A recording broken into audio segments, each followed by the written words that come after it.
Excellent. So, we have returned.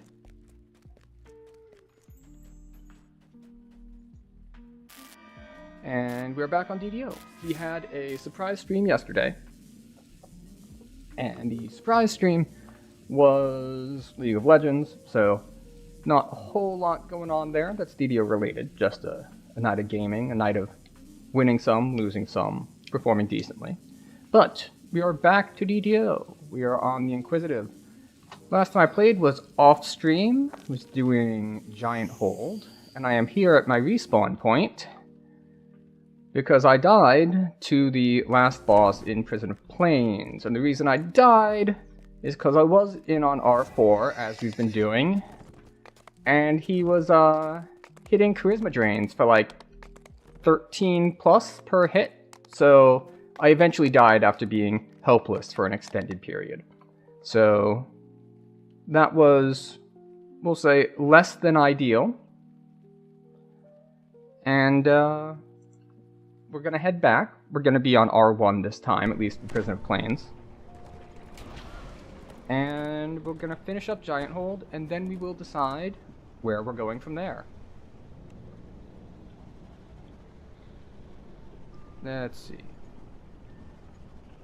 Go into Giant Hold. I'm gonna have to mess with our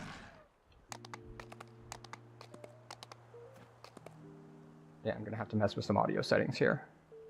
You. Higher in game, so I can hear it. Lower in the stream mix, so that increase of volume doesn't, you know, hurt everyone else on stream.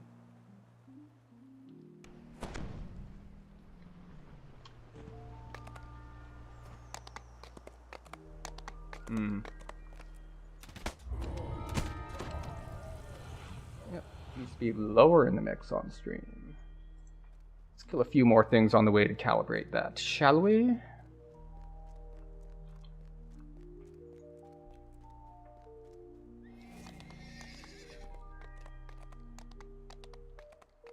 Okay, so hoof beats are coming in at about the same volume as the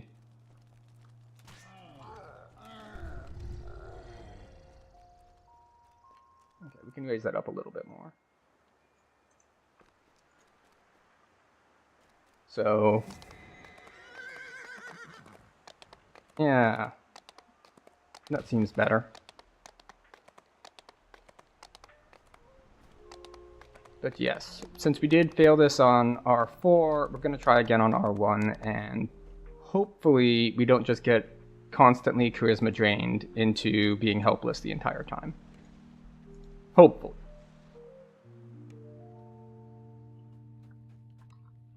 The door opens.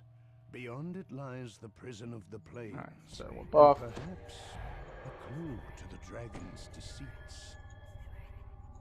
We already summoned forth 2 stacks of bolts, so we're good on that front. A magical barrier blocks entry into the chamber, marked with the symbol of Dale Quor. Fortunately, The hall ahead is the symbol for the plane of Da'anvi. Below it is a switch. as far as these initial sections go, The chamber has been ruined beyond repair. quite easy to simply shoot singles. Sits lifeless at Down, down, up, up. Easy enough.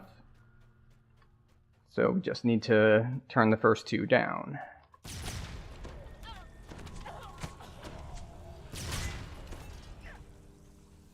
Another barrier blocks access to the Dale Quor chamber.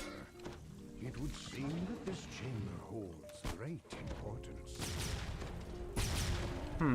Interesting that the AoE only worked on one of those. It's smaller than I remembered. The symbol of Kithri now lies in ruins. One of Maragog's lieutenants has turned it into a makeshift camp. Yet another magical barrier.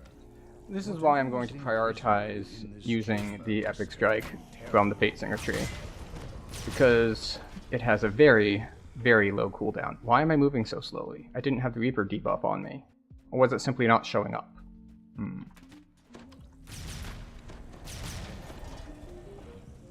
Excellent. And of course we just pick this lock, and we don't have to do any other sort of running around. The great door opens to reveal some kind. The doors to the control room fly shut.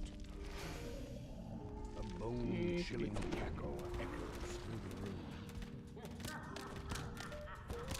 The warden falls back to lifeless Okay, so I'm pretty sure it was down, down, up, up. magic fading. If not, it was the other way around, and I'm gonna have to hit all these valves again.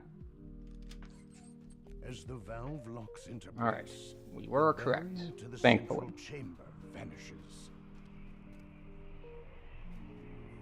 8 receptors And now, cover the walls of the we large get to do central a bunch of these side things. Now, we do have a bunch of paladin levels, and because we have a bunch of paladin levels, we are lawful. Or perhaps the other way around is the ordering for that. But suffice to say, we can do the lawful one. Right, passive. Stay. No, not the receptor. activations. The Thank you. symbol for the plane of Da'anvi glows as the portal to the plane of Da'anvi I respect the law. opens. Small topiaries in perfectly Pay taxes on aligned all of shape it. fill the room. An old man sitting atop Go a fountain with it. calls you closer. File a complaint. Confront him. As the bell Yay! of justice and honor falls. I don't actually know exactly how that works, because there's the obvious wrong answer, there's the obvious right answer, and then there's the, Still, I'll call it like the neutral good answer, maybe? It's like, because it's still lawful, it's like, I will do whatever I can within the bounds of the law, which is not actually the correct answer. Like, the correct answer is, you know, screw everyone, the law is the only thing that matters. by the symbol of Dolar. And I think that the correct answer, like, you need a certain number of them. And if you give a wrong answer, you just straight up fail. And you need like 3 correct answers, we'll say. So I'm pretty sure that you can give the I would do the right thing within the confines of the law. Like, that just means you keep going and keep answering more questions until you answer a certain number to the know only exactly what is written in the law. The symbol for the plane of Fernia is seared into this chamber. As the plane of Fernia becomes coterminous with our own, flames engulf the world. Oh, there's a family reaper here. The final fire is quenched. The So, orbs go because we turned this down to R1, it's much easier. And don't get me wrong, when we were going through this off-stream on R4, these rooms weren't that much harder, but the problem was the end fight just keeping me constantly charisma drained to the point that I was helpless the whole time. Which is not a great mechanic. I'm not the biggest fan. symbol of Lamania is covered in long as the portal connecting the maternal plane to Lamania opens. There we go. We had enough burst damage that we managed to kill him before he went invulnerable as a whirlwind. So we have that benefit, which is nice. Oh, and our Iron Defender decided to try to walk through the electronic wall. So, there you go.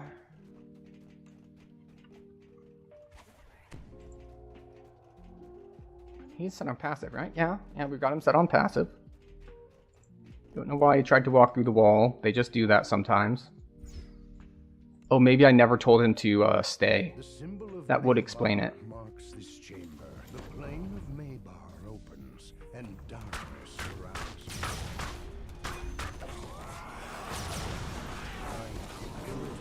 it. Alright, and we got all of them too. The endless night is banished. The orbs in the room So, if you didn't know, you don't need to do all of these to finish it. You just need to do enough to fill the orbs. Now, obviously, you can get some more XP if you do all of them. And the way the loot works in these rooms is that the symbol for there's there are 2 chests you can get, icy hue. The room holds a sharp, lingering. and The portal to Rizia once you get those 2 chests, you won't get any more. So the 2 chests are somewhere in the, like, I think it's 8 different chambers. as the final creature falls. The orbs no longer power There you go. the planar cell. So, and it's a random 2 of the 8 that you'll get. So we actually already got 2 chests, so we know that there will be no more loot even if we did keep doing the others. And, as a special bonus, it's not really relevant because the loot isn't really that useful anymore, but there are certain items that drop in certain rooms. Final orb So if you were trying to target farm something, it becomes quite annoying because you can't, basically. Or well, you can, but you might not even get the opportunity to loot it because, well, that chest didn't spawn in that room this time. I think a lot of it you can also get through the end reward, though. Like, this can come in this room, like in the Fernia room, or the last chest. from above. The chamber will seal on the count of 10.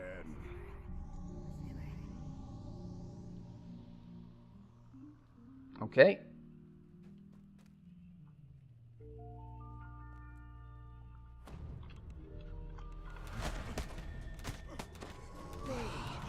The quarry, such hatred, hisses the Hashalak. The quarry screeches in the darkness of Magar. Okay. The quarry Hashalak. There we go. We managed to burn it down before we got charisma drained. Centuries Oh wait, no. Centuries spent looking out and I did get one helpless notification, so maybe I did get drained at one point. I think another problem I ran into when we were on the Higher Reaper was that, like, the order in which he spawns the different planes is randomized, and I got the one that summons Mind Flayers. So I think that not only was he charisma draining me, but also the Mind Flayers were, which is what kept me at 0 charisma and helpless while they eventually managed to land enough hits to kill me, while I was unable to shoot back or heal or anything. Not that there's a lot of healing to be done when you're in even mid-reapers in combat, but, you know, it's something. That said, we don't have to worry about any of that for this next quest. I don't believe there's anything here that stat drains, so we will go back up to 4 Skulls and be on our way. Alright. We just need to cast our buffs first, and then we'll be headed on through it.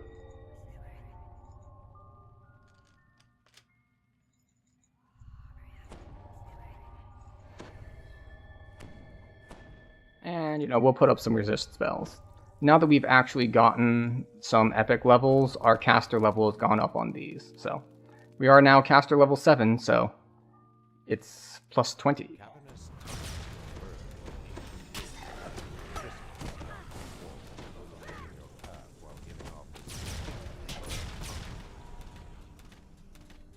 Oh, that's not good. Okay. Is the stream still active? It says it's still active, so that's a good sign.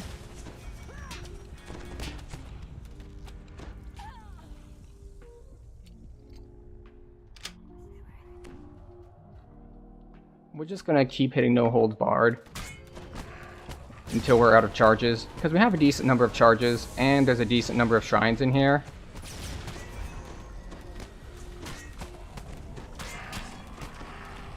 And because we did up the Reapers a little bit, there's...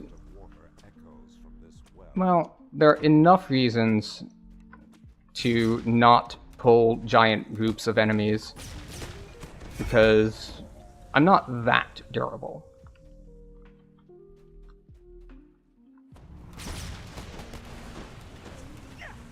Like, we're pretty durable, but we're not that durable.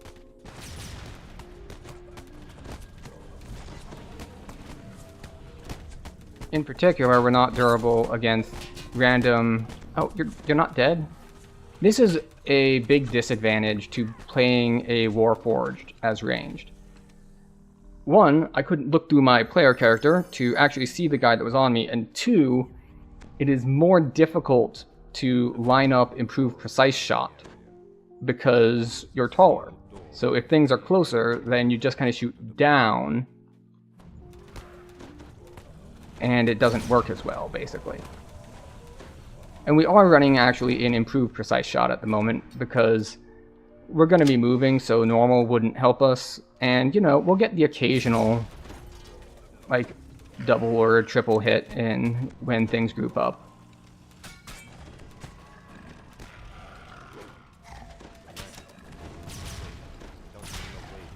There we go.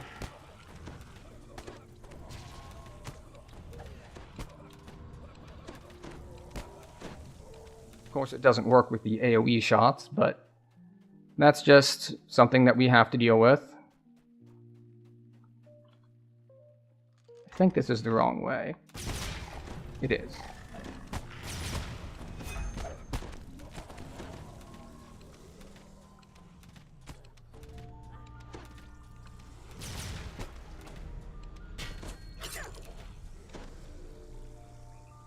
Wait, we got a remnant. There we go.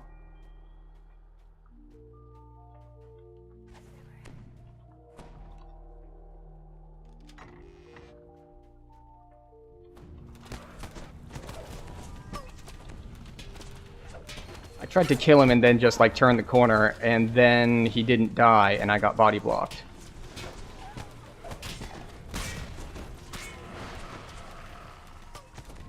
And then I took damage from the Reapers and stuff.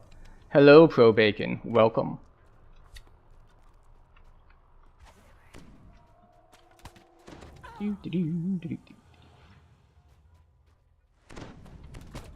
Does that mean that you are in favor of bacon, or are you a professional baconer? Do you get paid for bacon? In which case, are you on the harvesting side, or are you the pig? In which case, there's a terrible sports analogy about, you know, I don't want, you know, when making pork, there are two people. There's at different levels of commitment. There's the farmer or the pig, and I need you to be the pig. I am doing well. Now, that's a terrible sports analogy, because, like, well, you don't really want to be committed like the pig is to a bacon sandwich. And I get the theory that it's like, oh, you're all the way committed, but the pig kind of dies. And that's generally considered to not be worth it. Especially if you're trying to do it something like sports. Because I realize that sports are very important to people.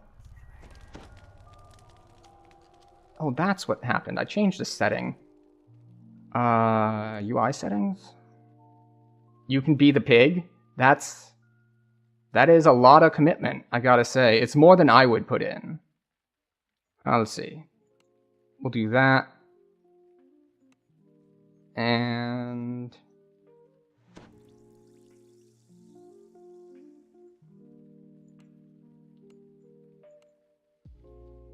we'll turn that off, maybe.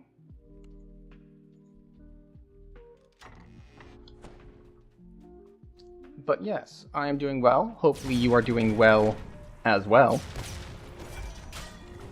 But we are chilling. Pandemonium one hurts a little bit.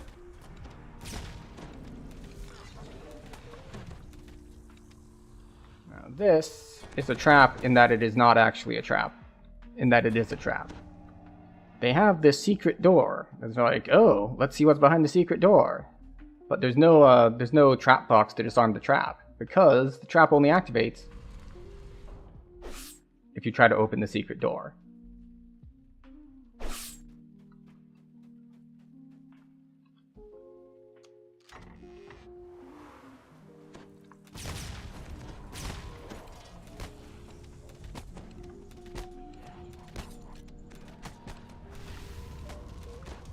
Wait, did I kill him? No, he's still here.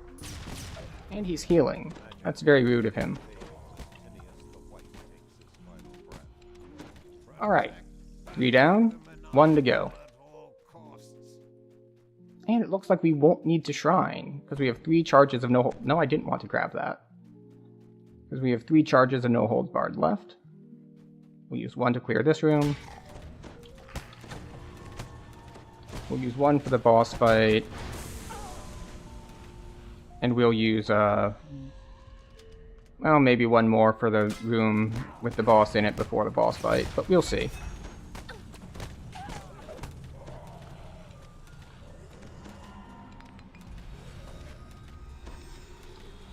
Alright. Grab some souls for extra spell points. Deafening hum emanates from the room ahead, rattling the door violently. And try to kill everything. Including the guys on the platforms, which line of sight is a bit of a problem for a lot of them, but we'll do what we can. There we go. Now we just have to hit the gongs. And it should take us just long enough to hit the gongs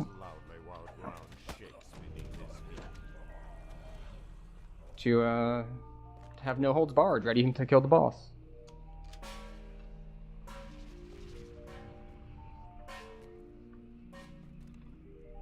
Excellent.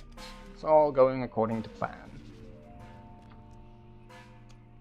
A large sonic blast resonates toward the ground beneath Patrick the Maniacal. He loses his footing as the floor begins to fall away.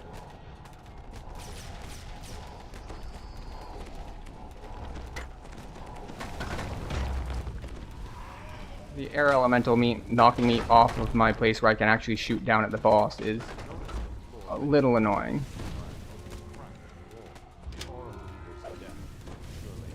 There we go.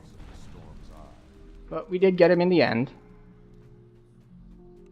Now we only have 2 quests left in Giant Hold.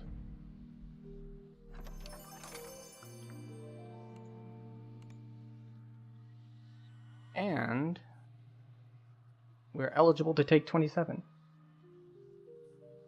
Oh, you have a good day too. Thanks for stopping by for the time that you did have.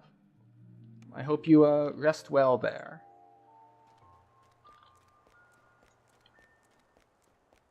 Okay, so we now need to go over to Cry for help. And then it will be to Tor. Now, I don't know exactly what difficulty I want to run Tor on, but we'll figure it out when we get there. I think we're just going to stick to R4s, probably.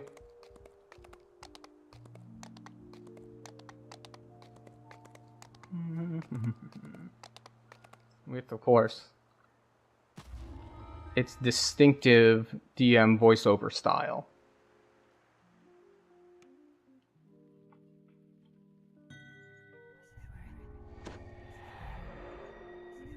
Do I want a stabilized belt of Shatter 11?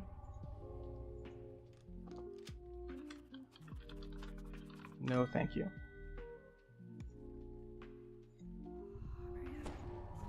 It's a pretty solid belt if I didn't have, like, lots of existing named gear. A female voice faintly calls from deep within, her words voiced in the cavernous depths. Let's see. Oh, that's right, there's no guys here, just an occasional trap on the right. And then we get to this room. Now, if you're speedrunning at a lower difficulty, you see that the chest in there is, like, blocked away. Well, the thing is that in order to access the chest, you don't need to kill everything in the room. You just need to kill the Rakshasa. So, if you wanted to, like, speedrun this and you were saying, it's like, well, okay, I'll have someone else clean up the others. I'm just going to kill the Rakshasa and then try to grab the key and run. Then you can do that.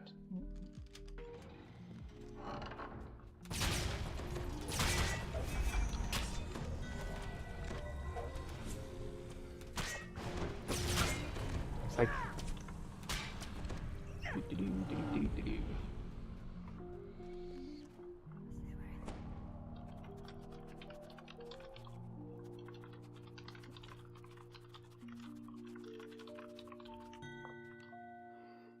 All right.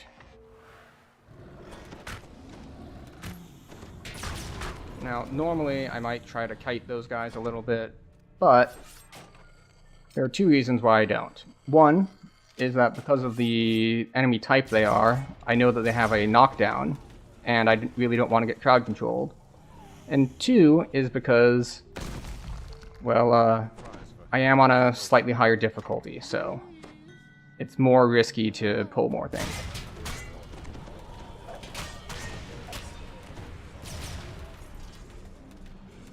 Alright, did we get a fear dot on us? We did not. Excellent.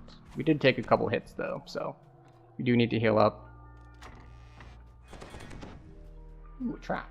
Not that it affects us any, because it doesn't shoot all the way through the cage. As long as you go to the left of those traps will never hit you.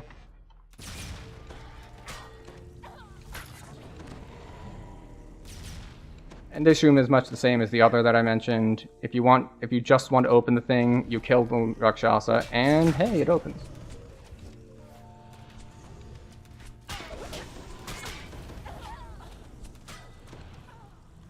Of course, stuff hits hard enough on R4 that I don't want to just sit here taking hits. And of course, now that we've looted that and killed the guy, the floor is going to collapse under us. Oh no. Oh, interesting. I can't spot the trap.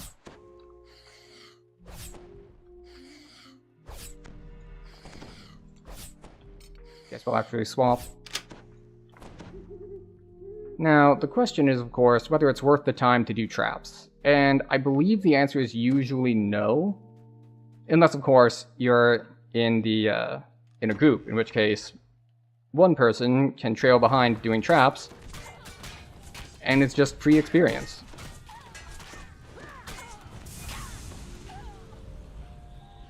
It doesn't matter that, you know, you have to stop to do it, because the party as a whole doesn't stop, just one member takes care of it.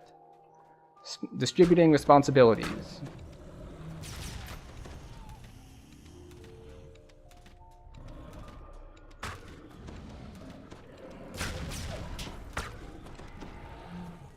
There we go.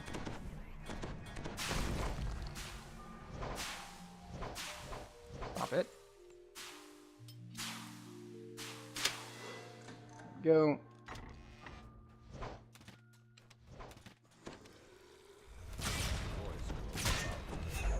And at least I don't have to worry about the whole pulling the levers at the same time issue, because there's only one of me here, so that's just not a thing that can happen.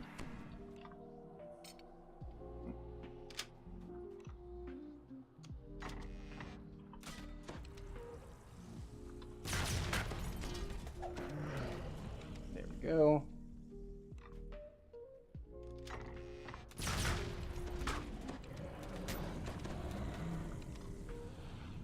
Stop it. I accidentally targeted the door instead of the remnants on the floor. And it's just like, alright, closing door. It's like, no, I don't want to close the door. I want to go through the door. And I want to pick up the remnants on the floor in front of the door.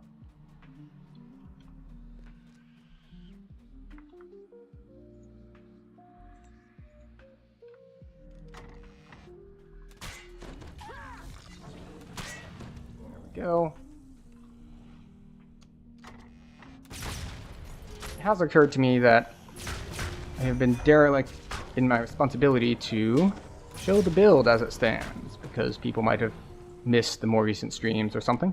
Ah yes, healing for 15, because that was a Plague Reaper, and they put a big healing debuff on you. Versus healing for like 700 something out of combat.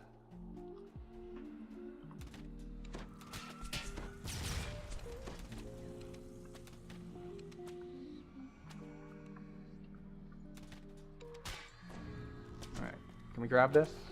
Yes, we do.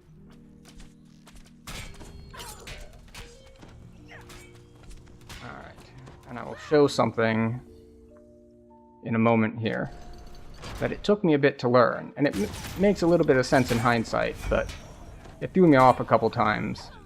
Like, so even if you have enough jump, where you jump matters. Because if you just jump in the middle here, it sometimes won't grab. It's like you bounce off of like the thing in front of it. So I always jump to the side. And of course, when I go to show it, it looks like, huh, I'm wrong. So that's another possibility. I might simply be incorrect.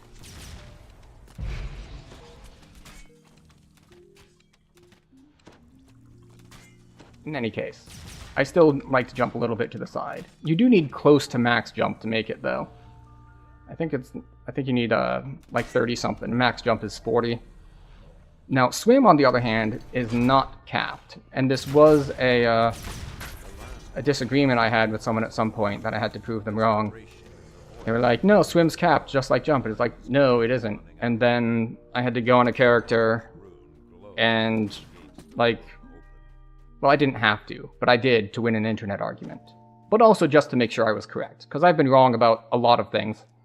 And sometimes you want to double check, because it's easy to be wrong about things.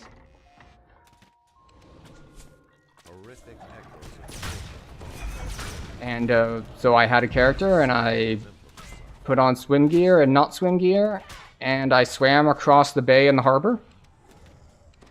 And then I synced them up on a video, and you can clearly see that the run that I had like 80 swim was faster than the one that I had like 40 swim. So it's just like, no, if it does hard cap, it's not the same hard cap as jump.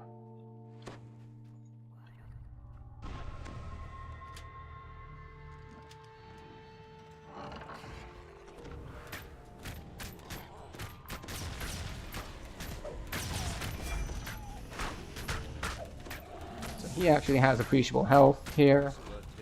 And the Black Dragon Bolt hurt a lot. It's a lot of acid damage.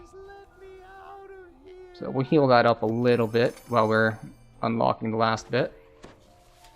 Or we'll heal up all of it. Sure, why not? Wait a second or two for our stuff to come off cooldown. You will likewise have 60,000 health. You will likewise die in approximately the same amount of time.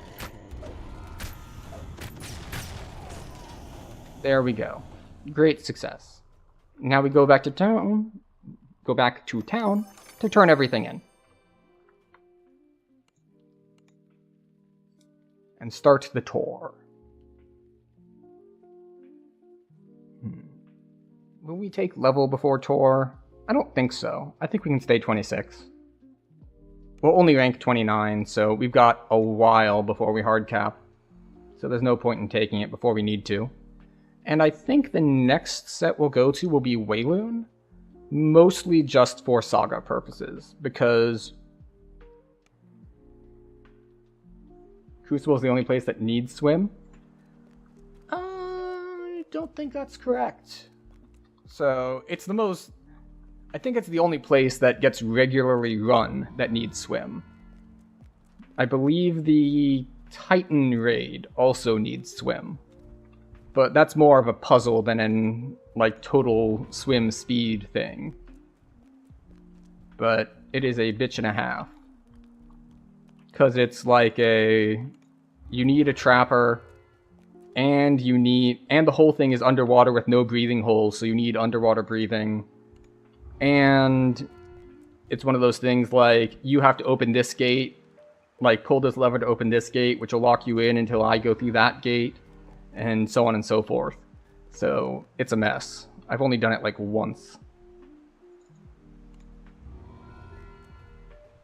And but yeah, that's the only other thing I can think of where swim is potentially useful.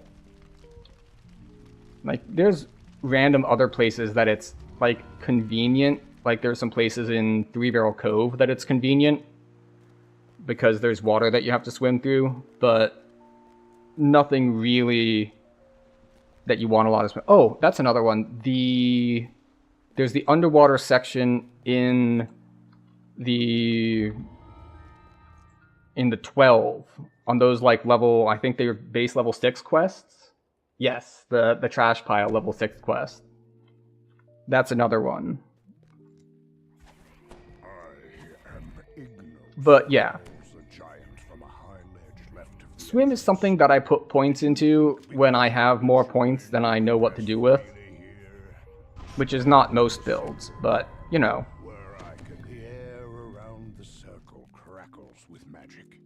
Sometimes you just are like, yeah, I'll drop points into swim, why not? At least it doesn't count. I deem you unworthy, cries Ignos. I deem you dead. Well, I guess I'll put up resist acid and resist fire for the casters here who like to cast both of those spells. Or they like to cast Burning Blood also.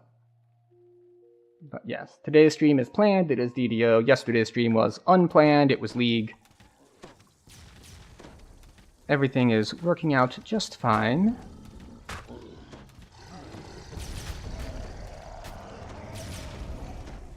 There we go. This first section is relatively uneventful. But yeah, we're just hanging out, blasting our way through things.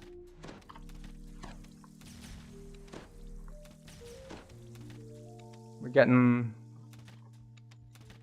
doing an okay job on the Reaper front. Not getting overwhelmed or anything. Don't have a ton of spawns. Meanwhile, one of these guys just decided to shoot me for like 400.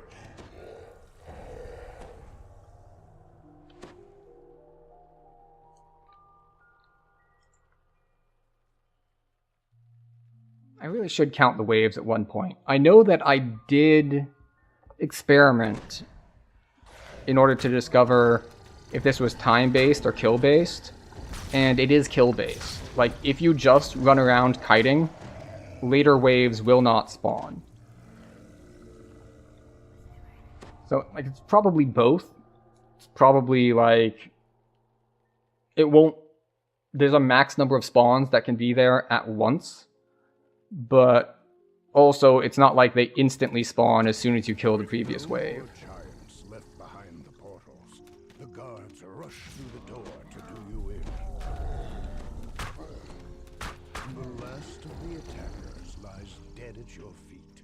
Actually, let's do this. I was told that this works, but I've never experimented with it. With some ancient giantish magic. Dismiss. Now summon Pet. Because he got left behind in Prison of Plains. You, pull the lever. Pull the lever. Yes, this lever right here. Pull it.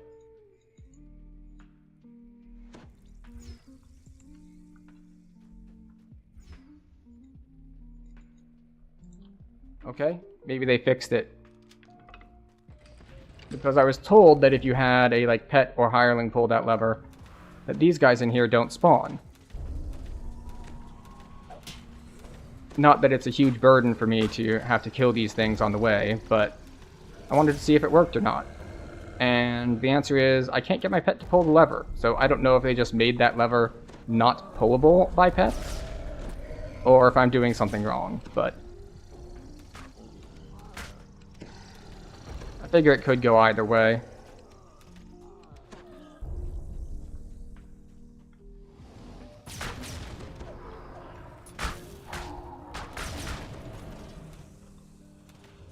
Go. We did upgrade pin, and I almost never use it just because I prefer the single target big damage to having just a little bit of crowd control, but in that case, where I know it's going to be an AoE shot, might as well use pin.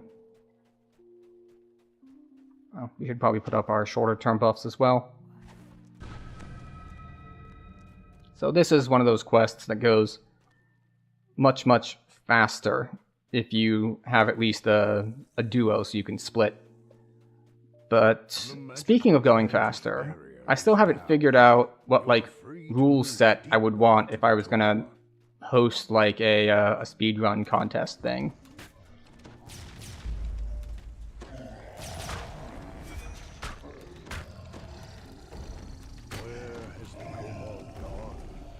As if a narrow passage is buried under these rocks.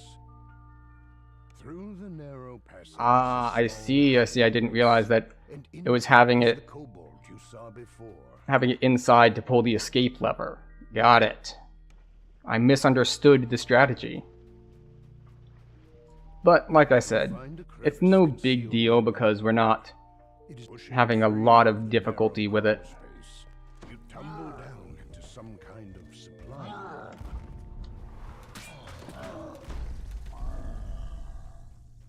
Also, I looked at my stats from last night's games, and I might have to come to terms with the fact that I'm not a very good support. Because my win rate on support is consistently significantly lower than on jungle. But perhaps that's for a different stream to go into more detail on that. But it is definitely something I have noticed. I've also noticed these giants trying to sneak up behind me. It does not end well for the giants trying to sneak up behind me. Mostly because they are giants. They are not very sneaky. Not sneaky at all, in fact.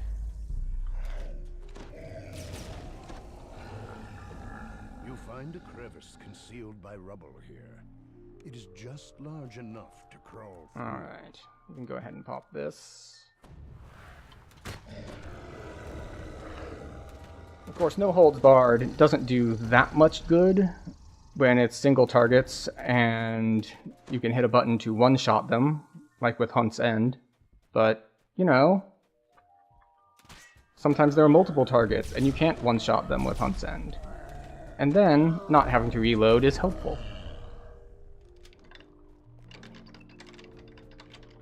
Ancient gears. The path forward has opened. Go.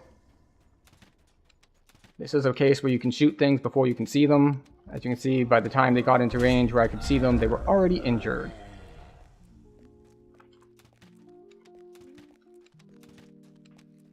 We'll see if those guys come and attack me once I'm in here at the last fight. The Portal Master stands with maddened eyes, casting an elaborate spell. You did not have to come here to die. The Portal Master. That's Family Reaper. When I am done casting it, the flowing statue breaks. The Portal Master as the second statue breaks. We're getting more Reapers here, so that's a thing. What have you done? He cries.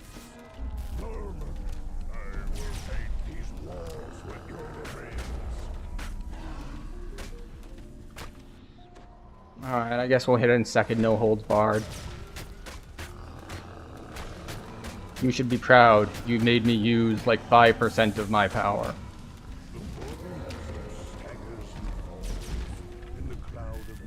Using 2 charges of no holds barred. Because you stay immune for so long. The dragons. Beware. There are 3 of them.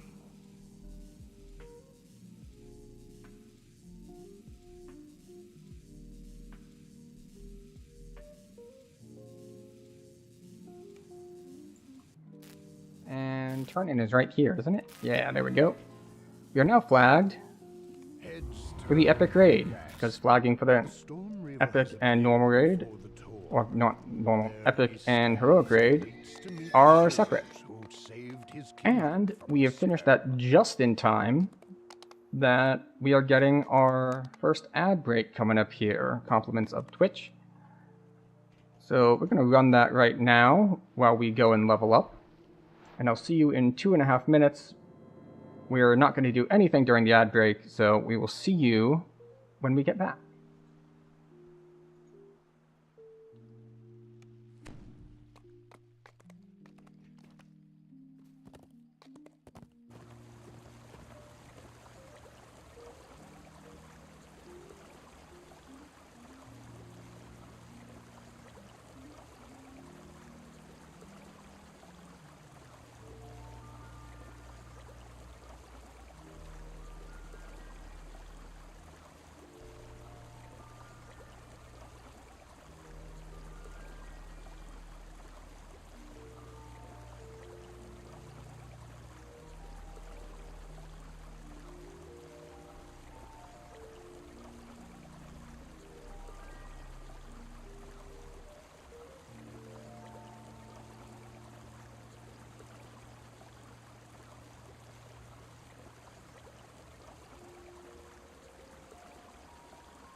Alright. We have returned. And because we have the experience for it, we get to level up. So, we've got a couple choices for epic feats, because ranged is now spoiled for choices after they introduced this most recent set. So, we have basically 3 choices at this level. We have Eerie Aim, which gives us attack and it gives us dodge and deflect bypass. We have Patience, which gives us more crit multiplier, but slows attack speed. And we have Watchful Eye, which is 5% double shot. So we're going to go for that, because we know we need that. And we can spend some epic points. We have 2 more points to spend, and this is why Watchful Eye gives us 5 double shot. So, we have 2 more points to spend. We can have Pin automatically apply 10 stacks of track. We don't really care about that.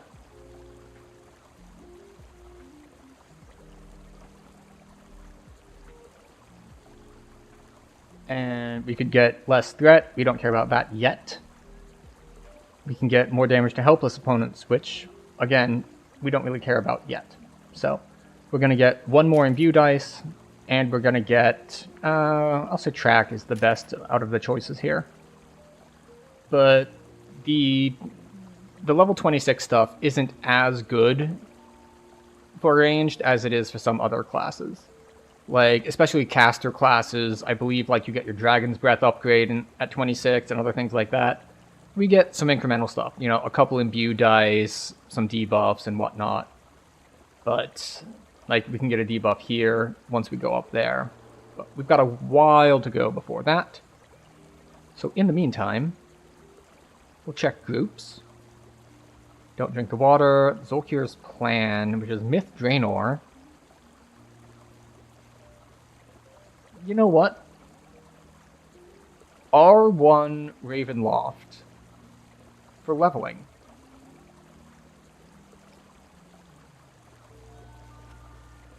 Sure. They appear to be in Death House. So I'll need to do a quick run through mists. House J.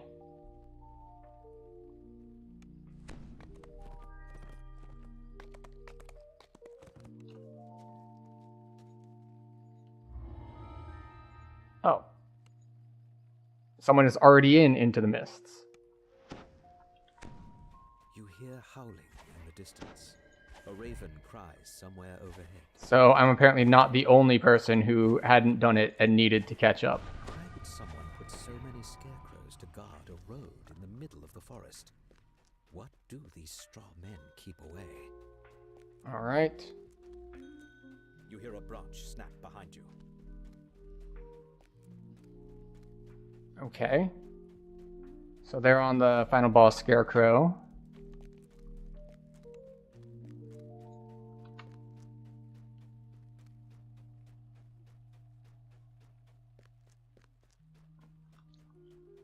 I cannot see to attack yet.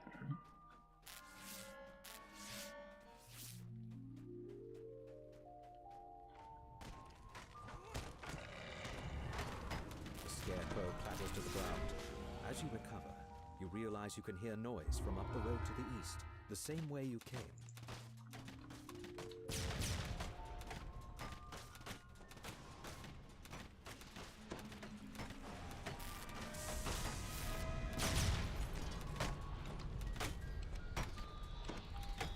I was about to think, it's like, wait, can I be feared? And it's like, wait, no, I have a bunch of paladin levels. I definitely cannot be feared.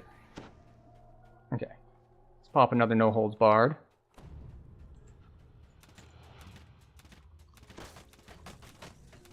Get our improved precise shot going.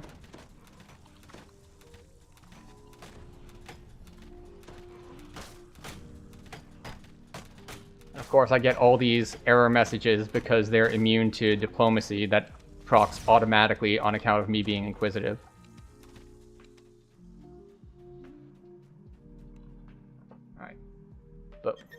we do need to get out of here and get to Death House, because that's where most of the party is.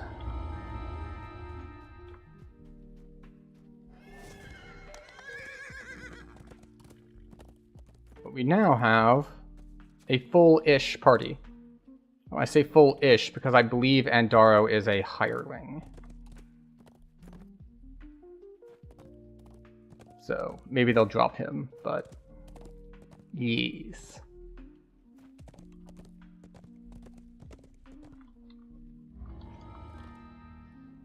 In we go. I do need to respect the fact that it is higher level. So we are in a legendary quest, albeit an older one.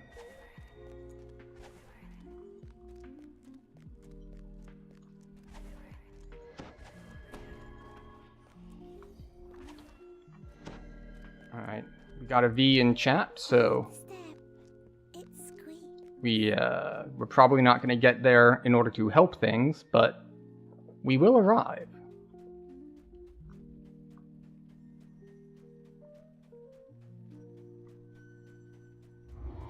Yep, there we go. I probably got less XP because I wasn't in here for long. Well, at least I have high enough saves that the traps don't kill me. And this will help with another thing, which is that I've run into issues where I don't have the filigree that I need.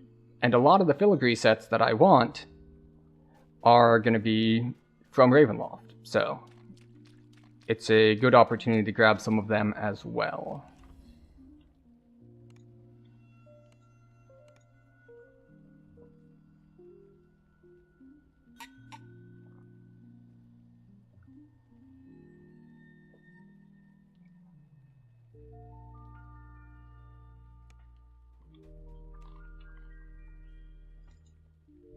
Just gonna keep racking up these commendations.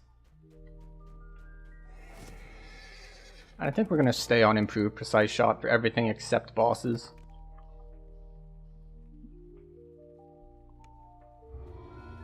I'm not too concerned about full optimization.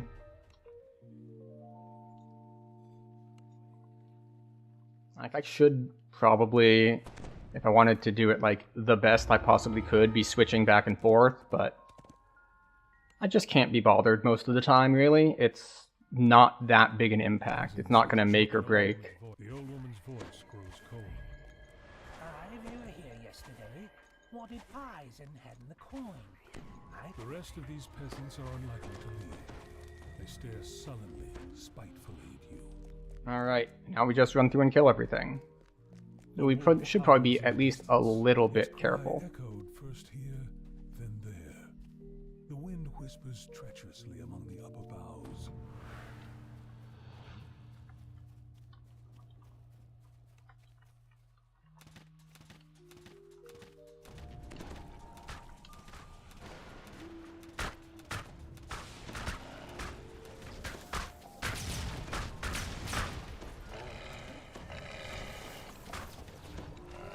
Go. Oh, there's the mangled corpse. Just what we wanted to see.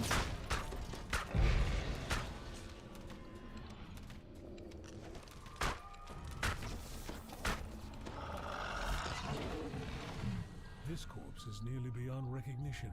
So savagely has it been mangled by wounds. It's just shrines over there. Those are not devils filling the air between the slits. They are human teeth. Yeah, we're really starting to show the difference in, at least in health pools,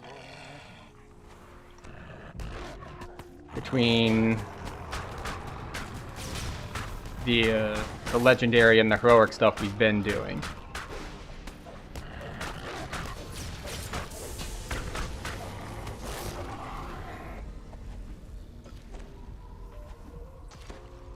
Excellent.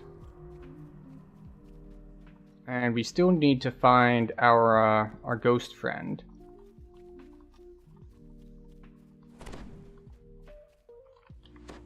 We don't know where Ghost Friend is.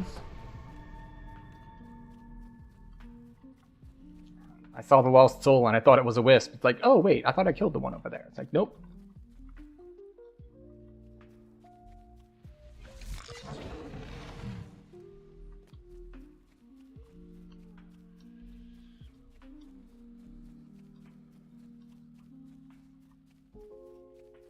The ghost's story All right. appears to be true.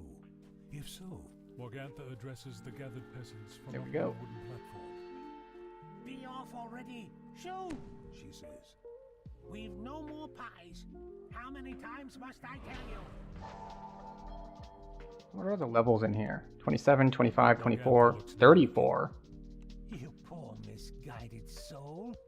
You thought that I'm they surprised could at the not know? 34. Morgantha howls. Enough of this. Kill him, and you'll take your outside. That's the last of them. Now, for the pie makers with the mad cat that comes from upstairs. As a I thought this was a leveling group, but you know, there's still stuff to be gotten from being in here on, if you're at cap. As I mentioned, there's stuff like filigree.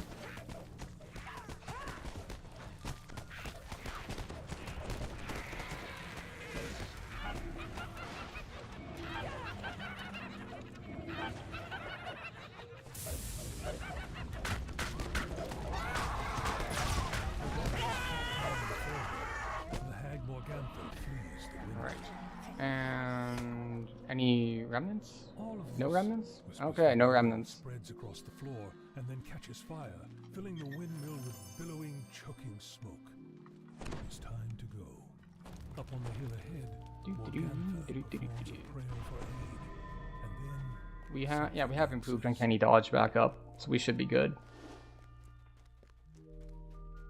So much faster than me. Can't believe someone would just sprint around like that. I say, like I haven't done that continuously on so many lives.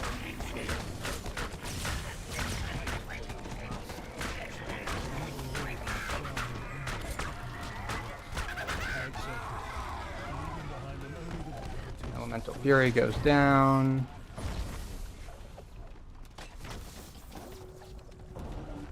Ooh, lots of remnant chests.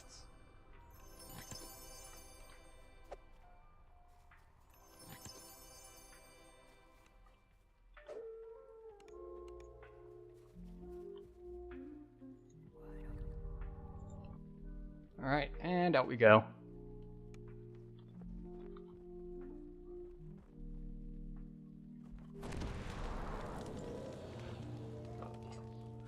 Let's see. We might be the ones skipping the first fight. Accommodations. And recalling.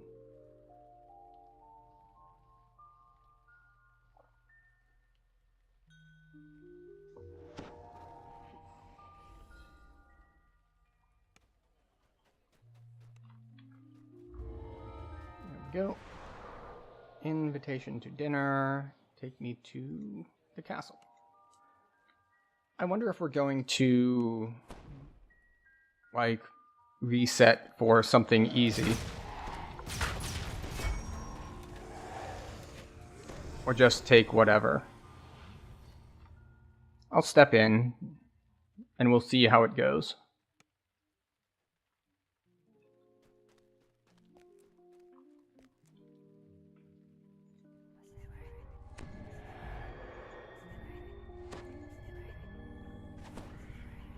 The Dictator. I don't know if that's a good one or not.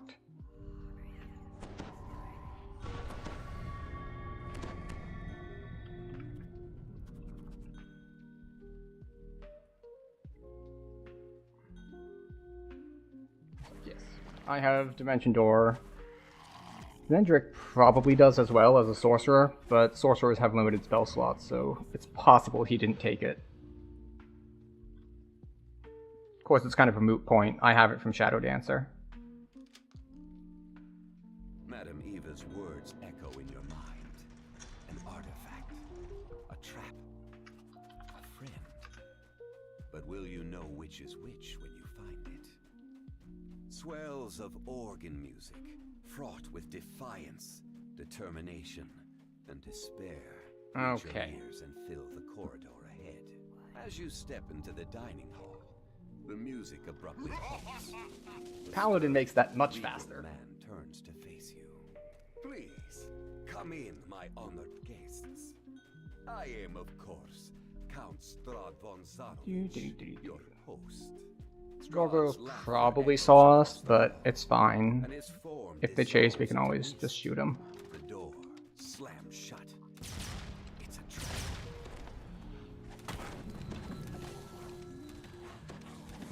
Where are we going anyway? Let's see. Second floor, royal bedroom, third floor. I don't know where everyone is going, so I'll just go wherever necromancy doesn't go. Right, he's stopping at second, so I'll go to third.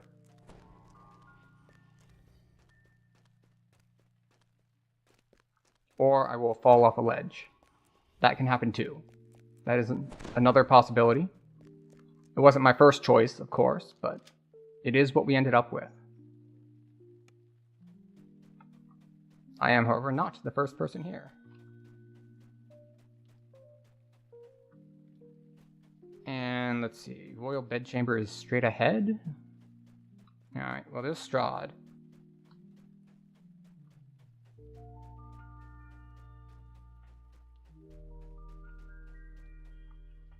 No, this is incorrect. Alright, we found a friend. Keystone is at the altar in second level, okay? And the treasure is also second level in the audience hall. Alright.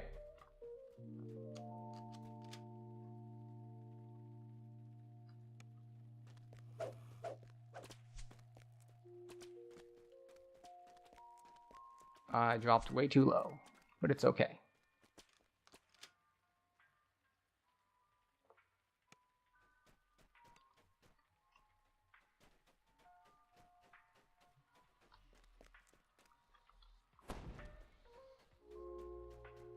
Okay, they found the icon. They've already made their way this way.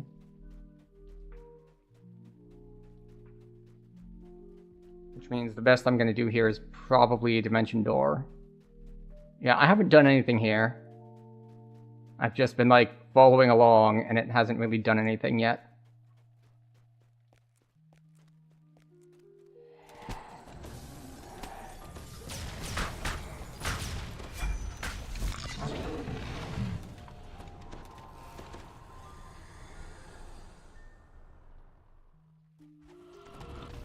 Alright, well, at least I get to help kill the cleric. With a shriek of rage, the lingering spirit Yeah, the only landing grazing hits, because my hit isn't high enough, is the biggest difficulty, I think, here. Okay.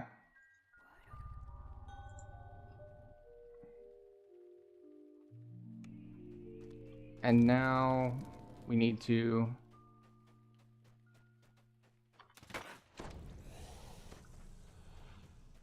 escape from Castle Ravenloft.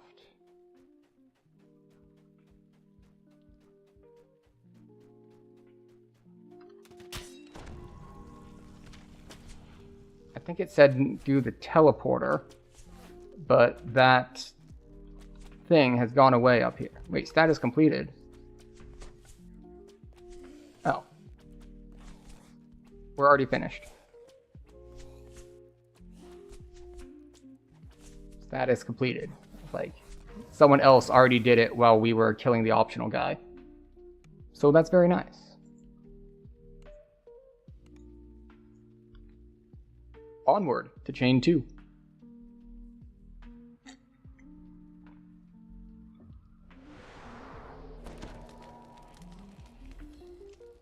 And as a side benefit, this will get us flagged for the Strahd raid should we choose to run it at cap.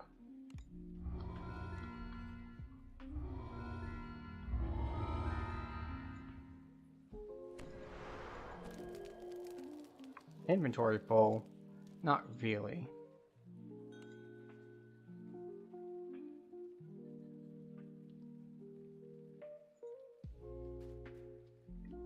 15 slots free. Off we go to Blue Water Inn, and then it's off to Oath.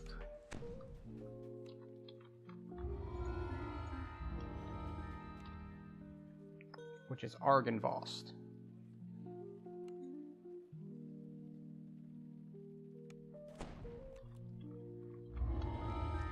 Feel free to start any of these, okay? I don't know how that's going to work. We can't all be in all of them. Like, if some people skip ahead, then they will have skipped, and they're going to miss one or two. I mean, it's okay. I'll start Oath, but I kind of want all of them so that I'm flagged. The mansion looks abandoned. Yet according to what you've been told, the Order of the Silver Dragon still guards this place, bound by an oath that not even death can break.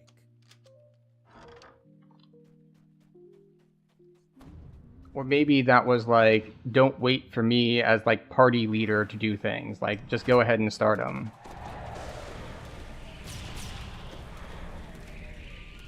Oh, that's a lot of Reapers.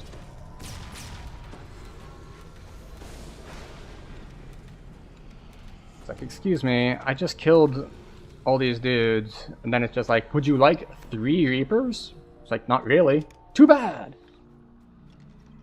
You're gonna get 3 Reapers. Like, ah, okay. We'll hit a defensive cooldown and we'll be fine, but that's not really what I wanted.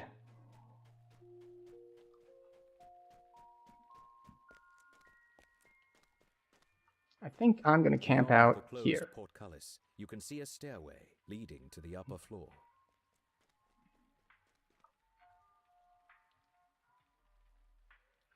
No.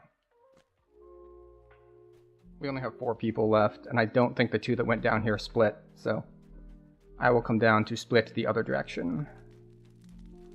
Yeah.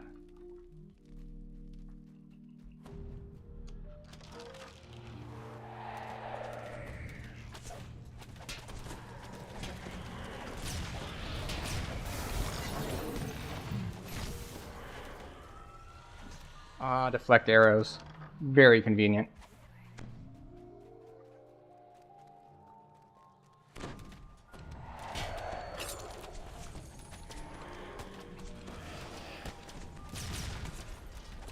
Tucked behind the mansion is a fog-shrouded cemetery. An Go. impressive mausoleum stands in one corner. As the D doors go up, we can all head upstairs. Oh.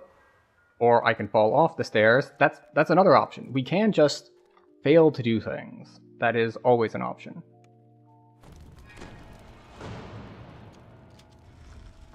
Slumped in the throne is a gaunt, armored figure. Without looking up, it says simply, "Go away." The Revenant shakes his head. I've been lost. Never shine. All that is left is God's endless punishment. And of course he gets pulled behind a pillar, so I have to move. The Revenant falls, once again nothing more than a lifeless corpse. There we go. On the commander's A little bit of body, healing and we're good to go. silver key. Engraved on the key is the name Argynvost. And down we go. If people are ahead of us, this is actually something you can skip because the key isn't something you pick up, it's a quest flag. So once anyone gets the key, anyone can open the door in this next part.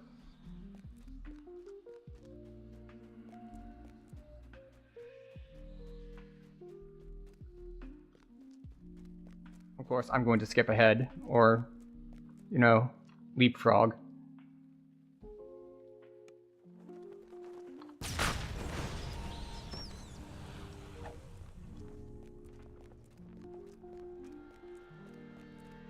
The sound of flapping wings comes from just beyond the closed door.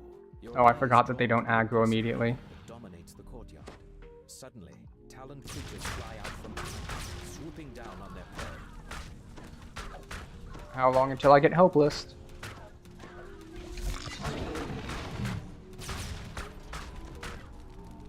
There we go. Can't even loot the remnant. But yeah, not getting my on-hit damage if I deal a glancing blow is kind of rough.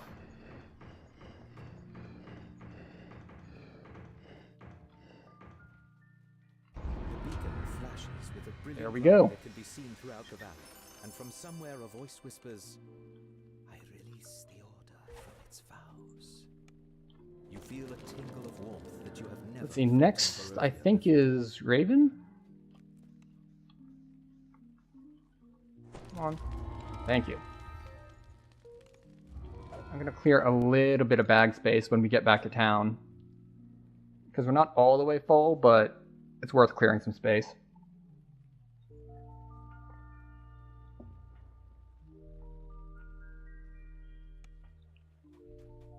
Hello. I would like to sell you random junk.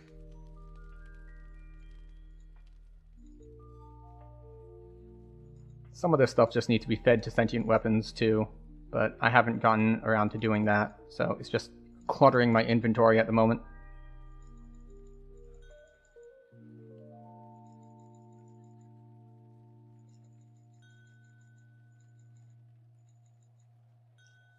I don't need to be super thorough about getting rid of everything.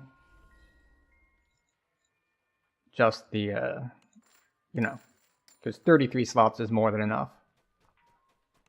Alright, right. Raven, then Watcher House. Right, and we're down to 3, which should still be more than enough. You have returned to Castle Ravenloft, this time uninvited. As All right. promised, the servant's door was not sealed. A sign that Jesper the Raven made it this far, at least. Look at the last entry, Jesper's which is in last fact the report only one you need to look says at. He went off to steal a potion from a coven of witches, whose lair is at the top of the South Tower.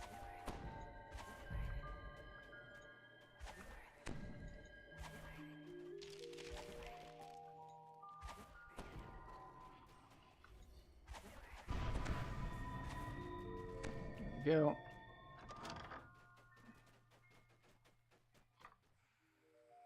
And let's see, we're going all the way to the top, because this the is South Tower Raven. Stair. Following it all the way to the top should get you close to the lair of the old crows mentioned in this legend.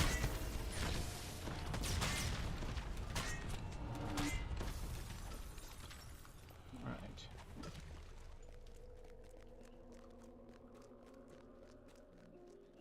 It's the next group of skeletons. Not for a while, it seems.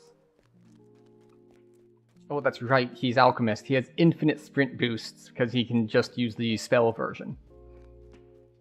It's like, wonder what his split is, where's he getting sprint boost? It's like, oh right, it's just in the spell book for Alchemists.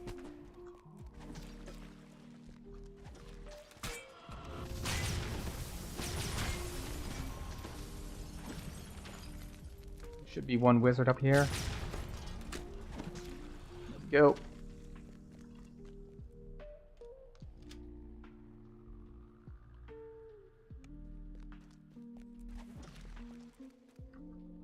And let's see. Shouldn't be anything to fight in here, but there will be 3 of the 3 specters here. 4. My memory betrayed me. Either that or it's like 3 in heroic and 4 in legendary. In either case, I was incorrect, which happens a lot. I guess this is something that comes with having a large amount of knowledge about a game, is that there's more for you to be wrong about. Like, if you only know one thing about something, then, well, hopefully you're not wrong about that one thing.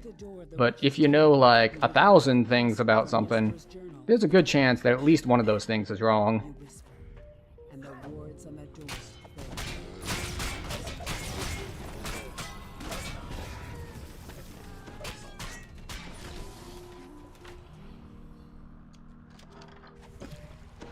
Many sets of green eyes shine out go. at you from the darkness. I think we'll have to switch back to normal Archer's Focus. Only one creature across the many planes has truly Other forms of Inquisitive blood. Someone ran too far out and grabbed the group. The taller of the two gestures for you to speak with her. The old witches cackle, then one of them sneers at you. We know about your little birdie. We're gonna move to this angle where I think I can shoot the main one. So we set a trap, and just like that, in he flew. Face twisting into a gap-toothed room, the witch continued. Your little bird flatters now in the dungeons without air. There we go. Soon, all its secrets will be ours, and then we'll feast. Her gaze lingers on her, and she Well, even like the little fire methods that get summoned have like 12,000 Oh, health. sister, I think we need more meat for our pot, don't you? A hag sputters a command word. The nearby cauldron begins to Alright, give we off don't need to worry about where we run here because we already aggroed them.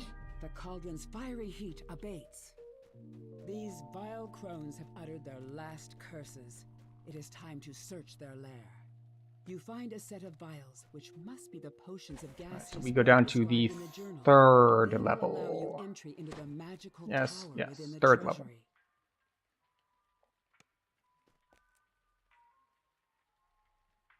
That's the one, right? Yeah.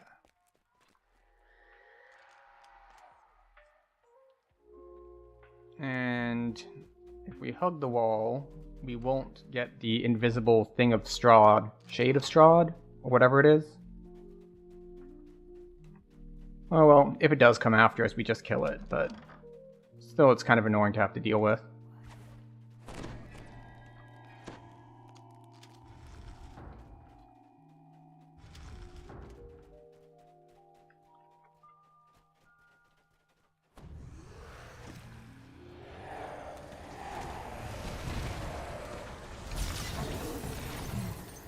Yay.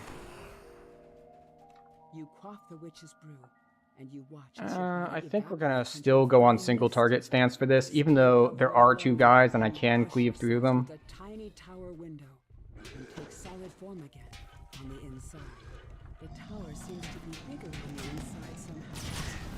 As promised, it is filled with treasure. The heavy footsteps coming from above serves as a warning that it does not lack the rods.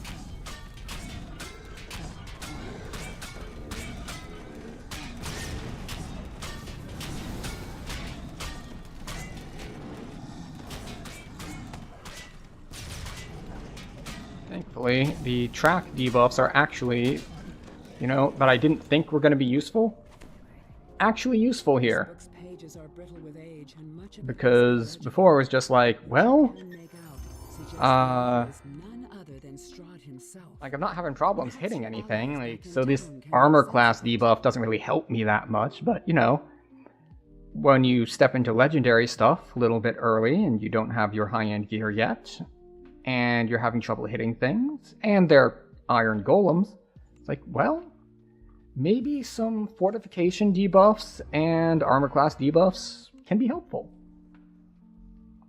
So we've got that going for us, which is good.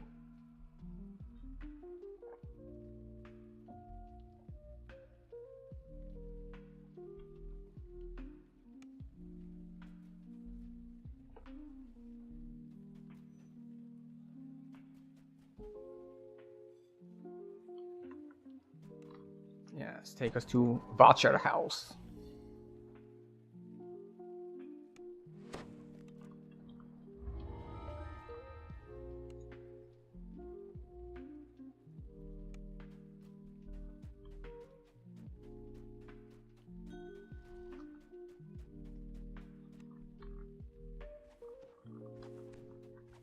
And while we're here, might as well.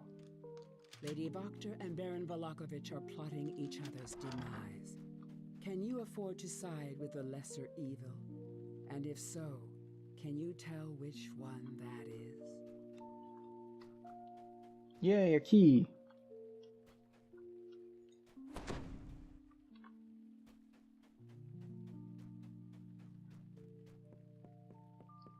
Now I'll follow the rest of the group. Oh, yep, this way.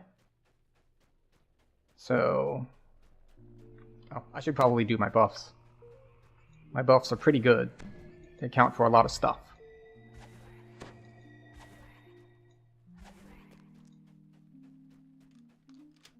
Alright, we've already got one person that ran ahead to talk to Itzek, or however you pronounce his name. Alright, we've already taken care of this side. We got someone else on that side. I think I'll camp over here.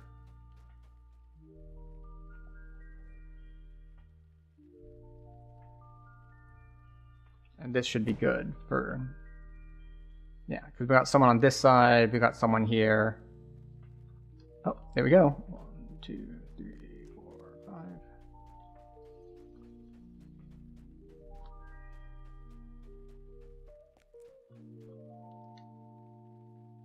You gonna hit the thingies? Or is he still working through them?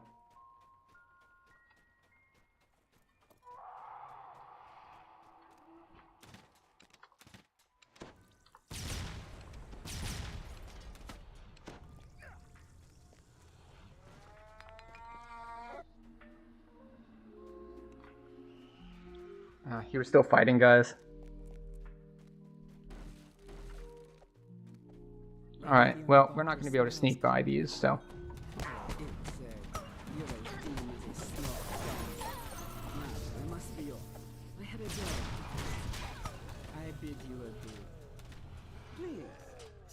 Out of ammo.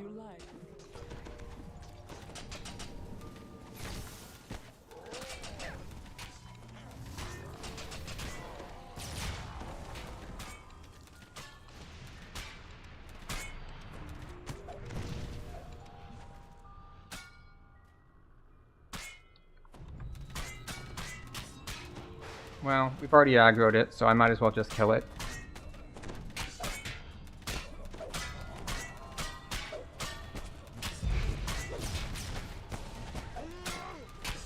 Man, he is healthy, 150k. The flesh of his deformed arm melting away. What a stir this will cause once the news is known. Go pop that. That.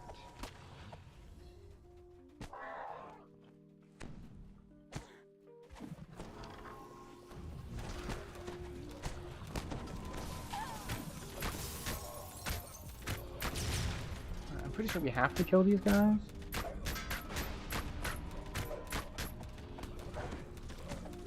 Maybe not. Oh, they already got him.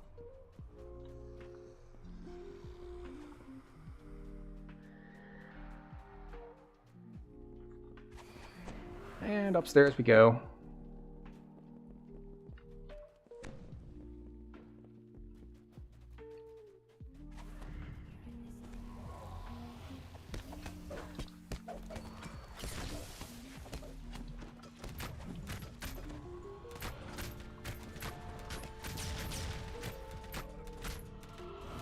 There we go. And we're just gonna have to count on Necromancy to do the AoE in this fight. Lady Voctor does a double take. Oh, you did this?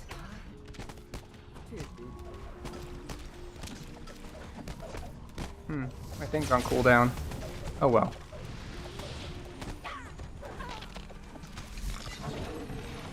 Famine Reaper.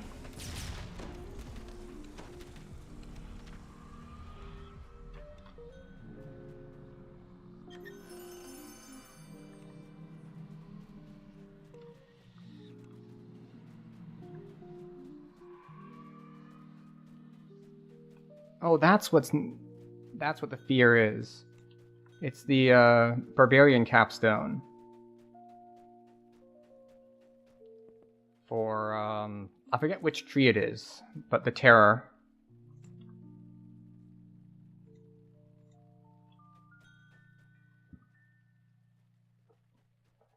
So it's a insta kill that scales off of, I want to say, Constitution.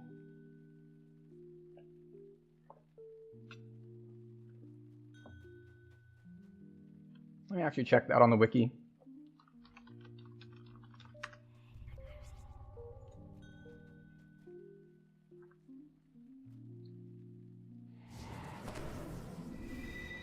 Is it a Cult Slayer? No. Frenzied Berserker? No. So, Ravager. A Visage of Terror. Terrorize up to 6 enemies, killing them with fear. If they fail a will save versus 1d20 plus Intimidate score. So it scales actually off of Charisma.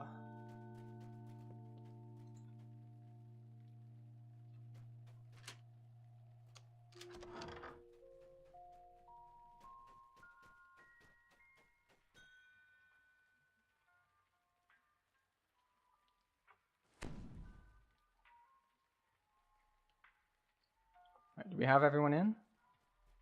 We do.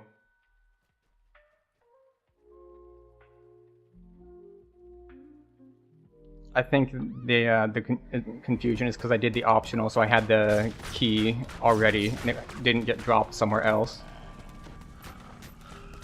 He's got like 150k too, unfortunately. The lady and the Baron lie undone. There's a lot of damage that can get thrown out here. An uneasy sense of doubt creeps over you. What Excellent. lunatic will come Off forth we to go. rule Vallaki now? Not the fastest as far as speed leveling goes, but it'll work. Oh, hello.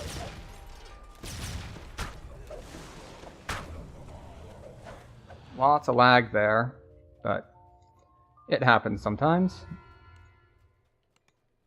I actually haven't tested to see if walking back here is faster than recalling, because that purple dot on the map is where we're recalling to, so it's not exactly far away. Take me to Amber... Wait, no, before we go, we have 3 points to spend. And I guess we'll put the 2 of them there. And 1 here? Yeah, 1 there, why not? Take me to Amber Temple.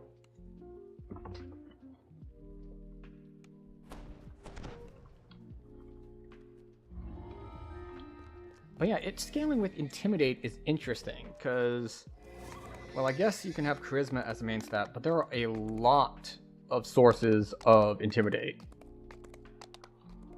Like, a very large amount. Like, you can get all sorts of things. You can get the tank potion or a flask for extra Intimidate. You can get a lot of, like, linguistics kind of items that'll give you, say, like, triple bonuses to charisma-based skills. And it's just like, oh. Okay, well that's just like everything.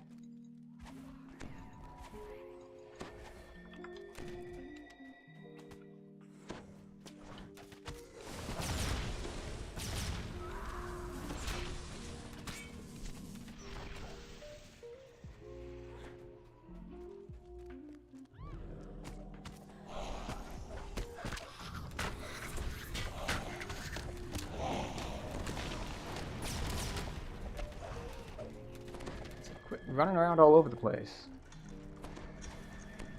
It's like, wait, why do I have temp health? And it's like, oh right, must be the cleric took the thing that gives everyone temp health when they do the thing. And by do the thing, I mean when they use a, what are they called again? Channel divinity, I think, is the generic term, because it's like anything that uses a turn undead charge. I should probably level soon too. Yes, level soon too.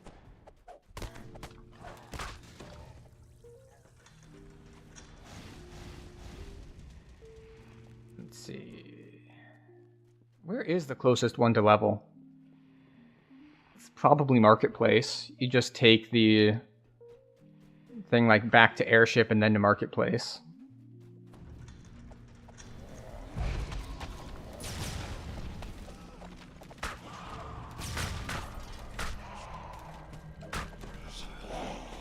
Yeah, glancing blows do like no damage though.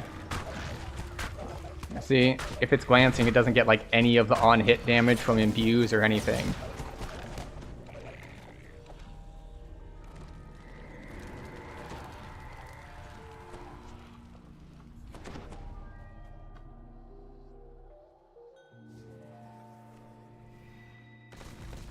Do I not have enough jump? 36 should have been enough.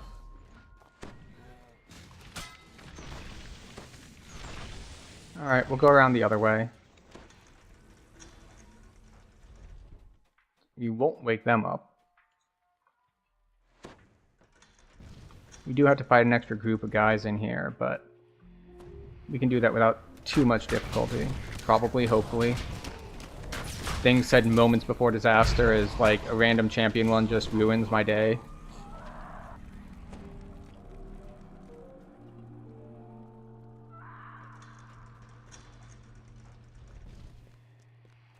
Hug the left wall and it won't collapse.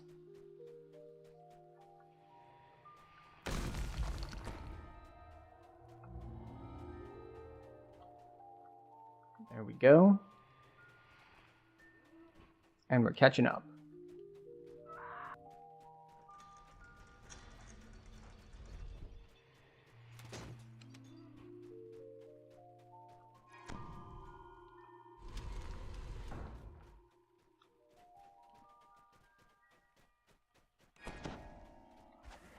Alright, if he's going to go down that way, then I'll go forward and do this. This is the sarcophagus of Zudu that Casimir was searching for. You call out to him, and moments later, he arrives.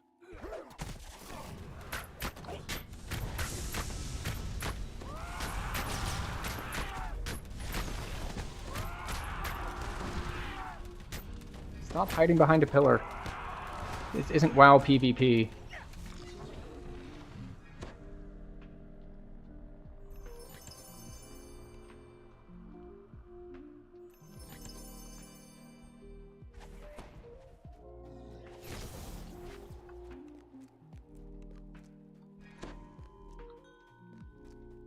Oh, the symbol wasn't on this side. It must have been on the other side.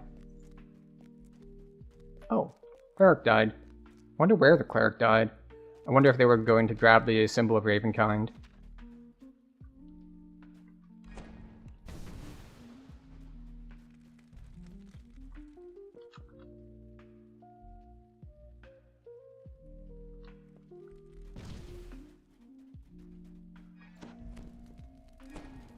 Ah, there we go.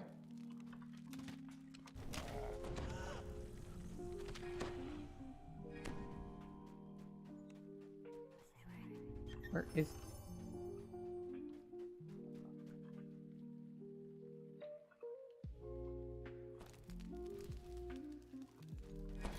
Are you gonna stop running around like an idiot so you can get rezzed, or... Where have you gone? There we go. Well, maybe the person with their soulstone was running them around like an idiot. Who knows?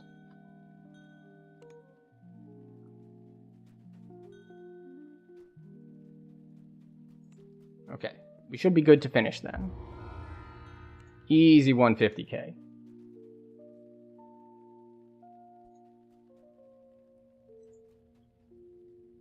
It looks like Twitch is going to run an ad on us in about a minute or so. We are in a group, so we're not going to pause playing because I'm not going to ask the whole group to stop running because there's a stream running. So you might miss the start of the next quest. That said, I am going to go grab a level before that.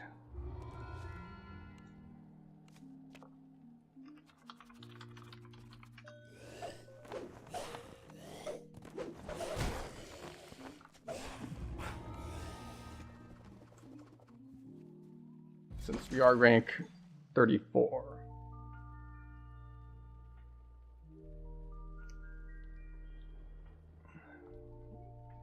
The weird thing is, in epics, you don't get your big infusion of...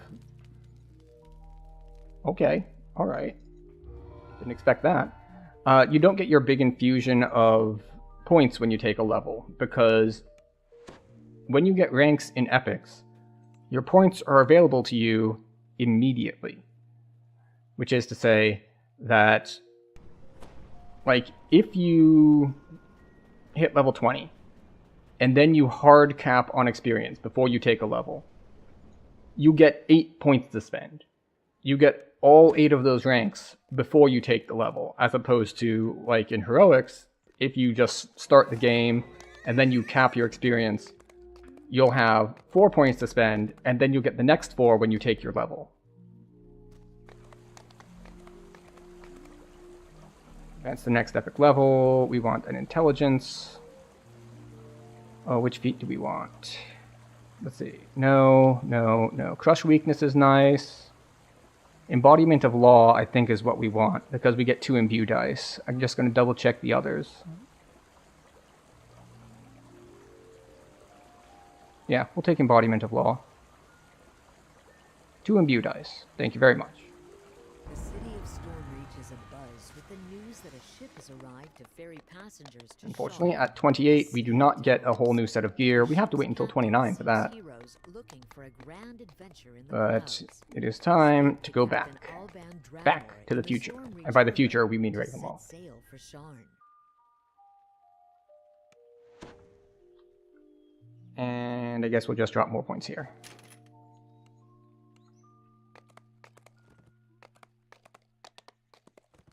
So on we go to Van Richten's tower.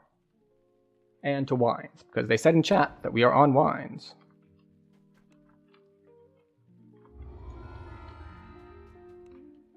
Wizard of Wines. These are going very quickly.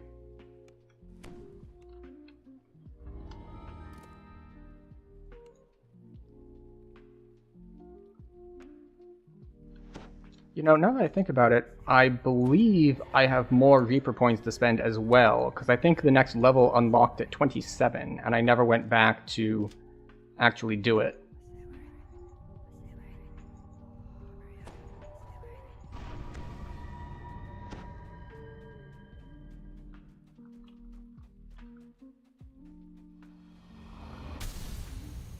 Alright, do we have someone upstairs or nah?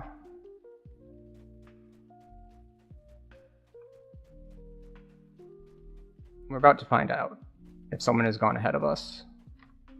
Because when you're going through portals like this, the arrows on the map are not really a good indicator. Oh, okay.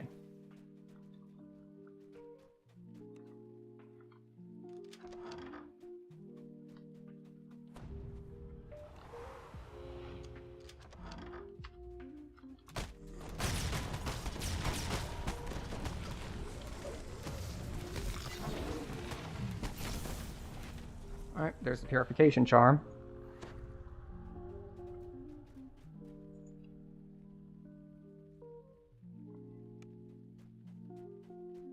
And let's see, the guys down below have already found some of the brown mold. You found all the ingredients needed to purify the wine.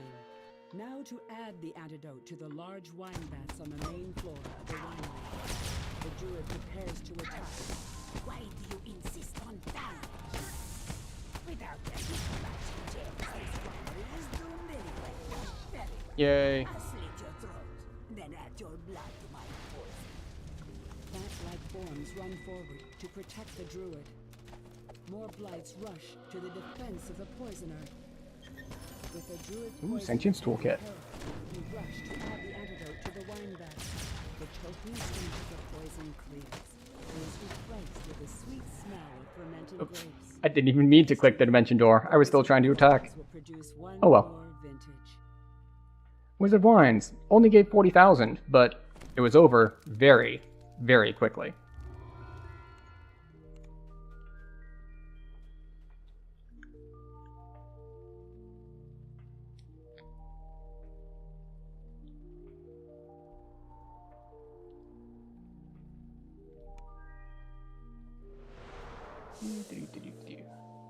Yes to Hill. Thank you.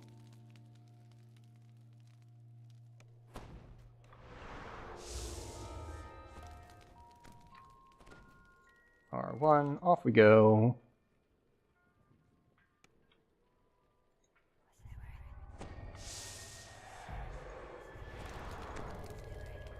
Buffs, buffs, and more buffs. A chill wind blows down from the slope as you approach Yester Hill. Dark, ominous clouds gather high above. A strange rhythmic chant can be heard in the distance. You can't make out the words. Arcs of lightning jump from stone to stone, blocking your path. Lightning dances amongst the cairn stones, winging the hill with an There we go.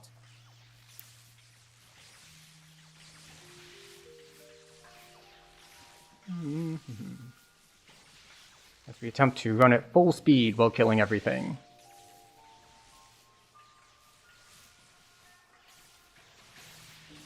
Maybe. Hello, needs more chai. Welcome.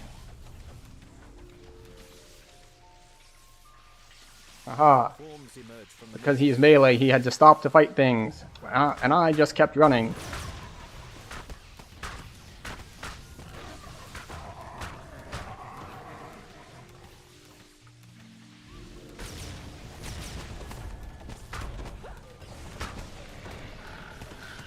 With the destruction of the last foe, the light Go. dancing between some of the nearby stones flickers.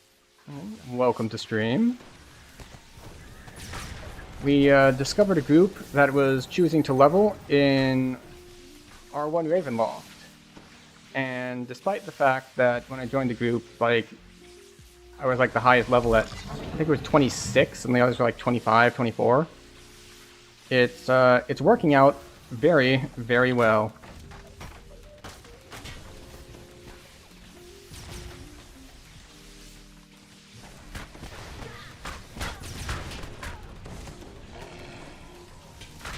Like, under level? Sure. Is that a problem? Not really. Okay, now it's a problem because I've gotten split up from the group. And I'm just pulling more and more guys.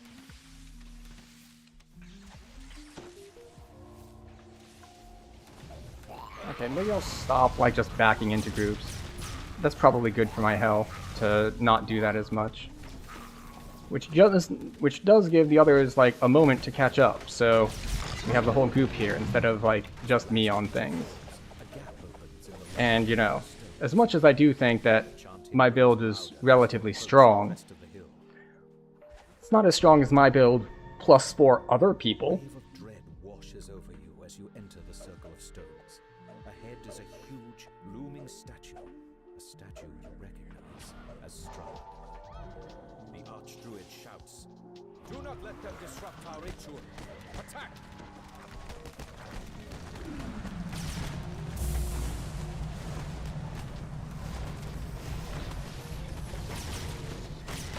Stop them! Stop them! Do-do-do-do-do. Archdruid screams. The Archdruid We're just gonna become artillery. Well, I suppose maybe we're not officially artillery. I think because I don't know what the explicit definition is, but when I think artillery, I think, you know, bombardment from outside of the line of fire. green gem rests. Like, you're arching things over the horizon at this point as far as where we've come, like Covered the magic gem they the guns on very large ships. It's just like, you're shooting from like miles away over the horizon. Like, that's artillery. If you're shooting something that you can actually see, I don't know if it counts as artillery anymore. Maybe it did with original cannons, you know, that are just like big-ass logs with a hole hollowed out in them. But perhaps we've advanced from that stage. Then again, perhaps not. Sometimes all you need is a giant log with a hole in it and a bunch of gunpowder.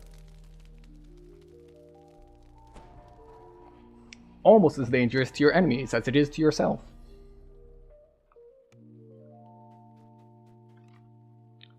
Ruins of Beres.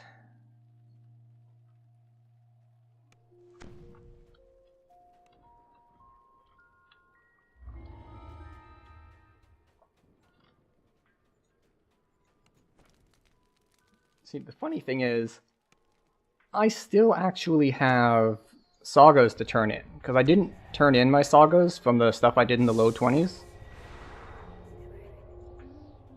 I think I have like 3 that are complete. Fades, and some of the unearthly mists part. You are now able So to enter the ruined village of Berez.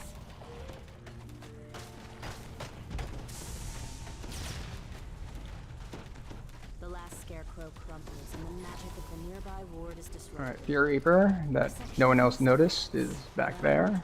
Plague Reaper that other people definitely noticed is there. Ooh, we got some good AoE going on there. By the time I shot that group, they were mostly dead. A piece of parchment catches your eye in the ruins to the southwest. And of course, the Barbarians' like AoE insta-kill is still being highly effective. It is somewhat hamstrung by the fact that it's limited to 6 targets at a time, but you know, better than nothing. Alright, he's gonna handle that thing, so we can start running this way. The ward's magic fades, allowing you to explore further into the village.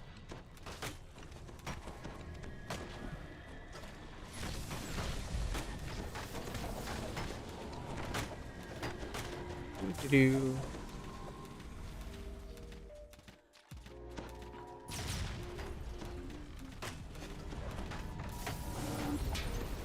What is the supposed Inquisitive nerf? Depends on who you ask for if it's a nerf or a buff. Thanks as it flies From people who know more than I do, they believe it's a buff. But what got nerfed, in theory, is the Inquisitive lost 10 ranged power, weeping can be heard further but it gained 5 double strike, and it also, the, what is the name? The Patience feat got nerfed for crossbow users, which is basically just Inquisitive at this point. Like, not a lot of people are running the old, like, ruins of the mansion. rogue great crossbow builds. So before, the Patience feat gave you 1 crit multiplier in exchange for minus 10% attack speed. Now, in addition, if you're using a crossbow, it gives you minus 10% reload speed as well. Calls can be heard from both Now the that said, southwest and the no holds barred, by definition, means you don't have any reload speed. A raven calls So out, as if it's the trying to nerf get attention. on that front for Patience is only effective when you're not in no holds barred. And, you know, when no holds barred being active is most of your DPS, like, you just really feel like you're not hitting for anything outside of it. So it's not really that big a nerf. Like, I heard some people say it's like, oh, it's only like a 3% nerf, The creature drops but that kind of depends on far off in basically how you relatively value the ranged power versus the double shot. And from what I've been told by like people who do push raids, mostly Float On By, who you've probably seen on in chat before, is that double shot's better. around building. And I believe, and this isn't anything that anyone told me, but it's my personal opinion, I believe it's because of how diluted ranged power is. And by diluted, I mean, well, if you've already got 400 ranged power, then another 5 ranged power isn't going to make as much difference. Whereas double strike, or double shot rather, you don't have as much, so each point counts for more.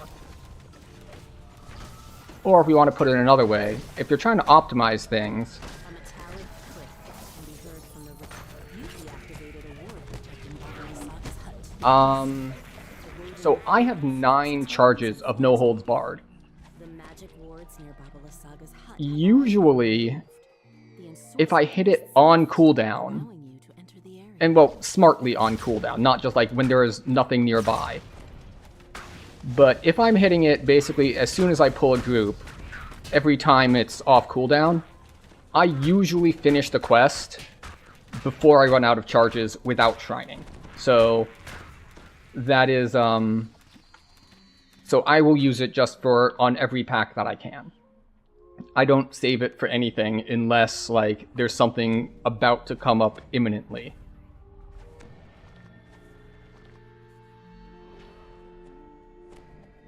But you see, like, I've been using it constantly this whole quest, but this quest is relatively short, A deep groan reverberates from the and gem this is my second to last charge.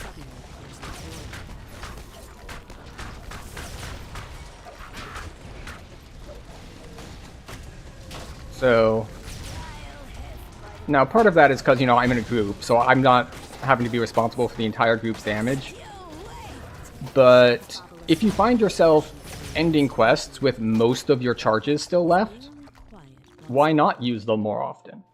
And that's basically the situation that I found myself in. It's like I was ending quests with a lot of charges left. So it's like, what am I saving these for?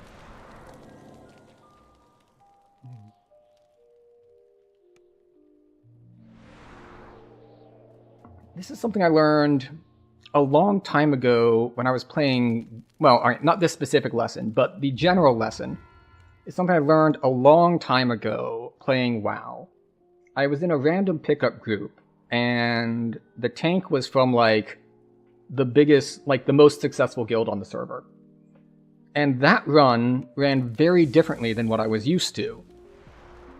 And I realized that it made sense. Like, he's pulling, like, just tons of stuff, using, like, all his cooldowns, but everything's going fine. And the lesson that I learned from that was, you've got cooldowns, might as well use them. Now, this is also something that you could learn if you ever tanked in Final Fantasy XIV. Tanks have, like, 4 different damage reduction cooldowns. And I haven't played for a while, but when I was there, the basic strategy was you continuously pull groups. Like, there is no stopping pulling groups.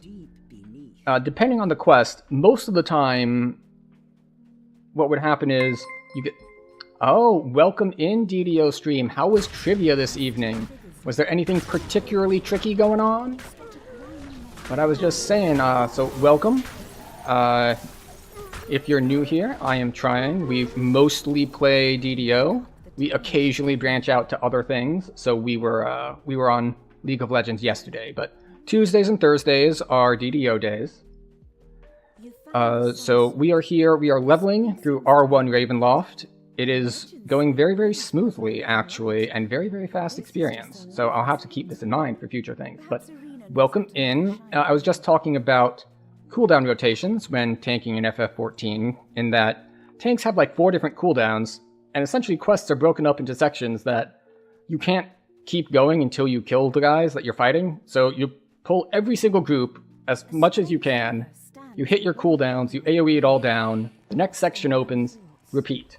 And you are expected, as a tank, to be able to be like, okay, I'm going to use cooldowns 1 and 3 for this pull, because they're kind of weaker. And then you go and you pull the next group, and your cooldowns aren't ready, but you've got another stronger cooldown, so you use that one.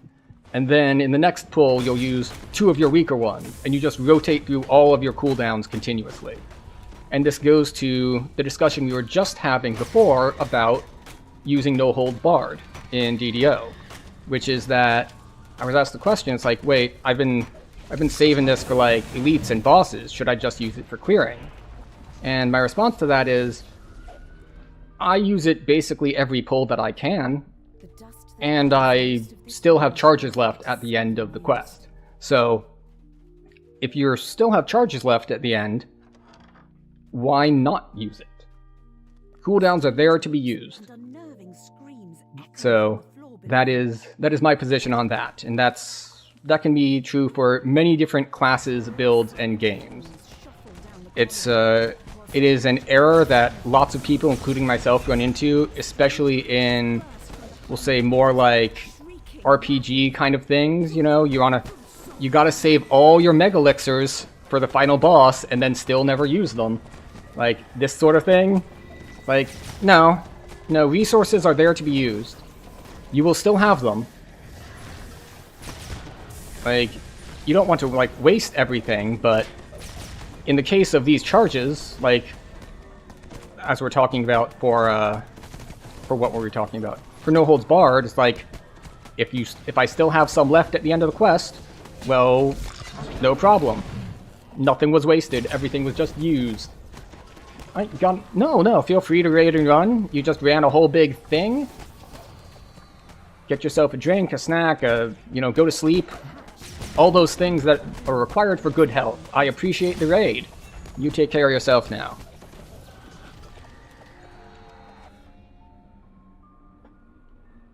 But yeah.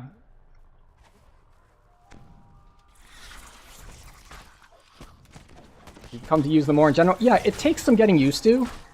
Because there's always that thing of like, what if I hit it at the beginning of the pack and then like Reapers spawn when they die and I don't have it? Or something like that. And it's just like, well, you deal with it. You run away. You kite for whatever like the 10 seconds it takes for your cooldowns to be up.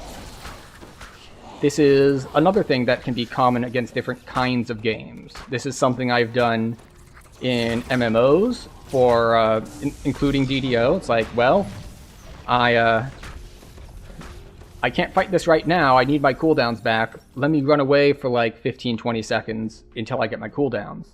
It also applies to even completely different genres, like League of Legends. It's like, oh, I can't fight this thing. All my stuff is on cooldown. I'm gonna run away now. And if they chase me, they die once I get my cooldowns back. So there's all sorts of different games that this can apply to, as far as just general resource usage. Did I ever play Age of Wushu? No, I don't think so. So I've played a lot of random MMOs over the years that some of them I remember, some of them I don't. Like I played a variety of like the random, and this was probably like a decade ago, like your random Korean, like every class is like a character sort of rock MMOs, like, oh, what was it, like Repels with a Z and things like that, but I never stuck with them for long. I played a lot of DDO, I played a lot of WoW, I played a decent amount of Final Fantasy XIV before this most recent expansion. I haven't picked up the most recent one. Just a smattering of random other things. But yeah, I don't think I picked up Age of Wushu. The combat was brilliant. Hello, neutral agent. Let's see, I'm catching up on chat here. My build should be able to handle it without action boosts. They should only be needed, but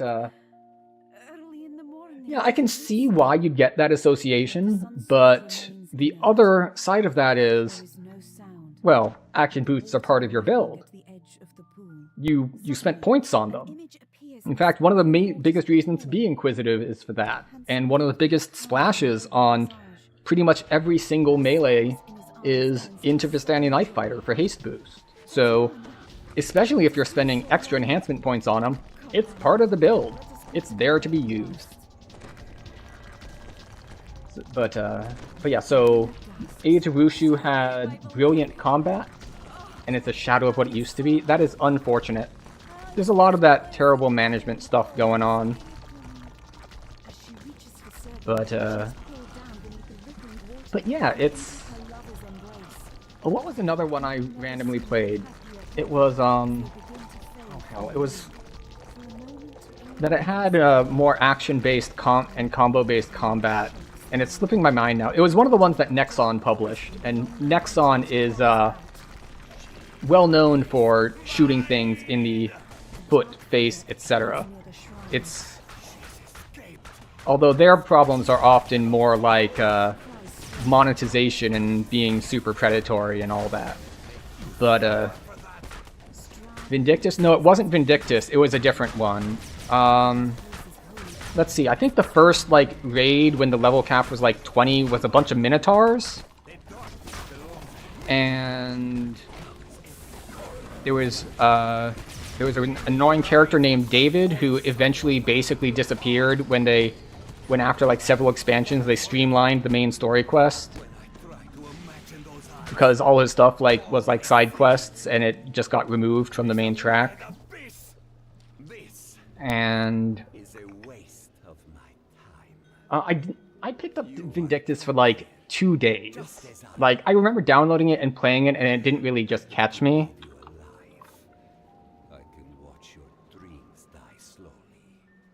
Oh, Dragon Nest. There it is. Dragon Nest. Autocomplete on like Google recommended searches got it for me when I started typing in Nexon.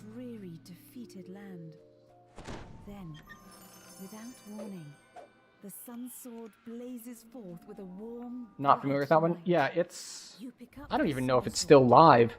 The It instant might you be. touch There's it, lots of old stuff that's limping along, you know, you realize like that DDO. this is DDO the continues to Slay exist, Strahd, despite being around for defending his dominion. 19 years now? I think it came out in Something 06. stirs within you. Something So, almost forgotten. it still exists. There's still a player base. I'm not going to say a large player base or a super active player base, but we do have a player base. And be frank. My only desire is to improve the But yeah, Sleet Spell is the best and worst spell ever.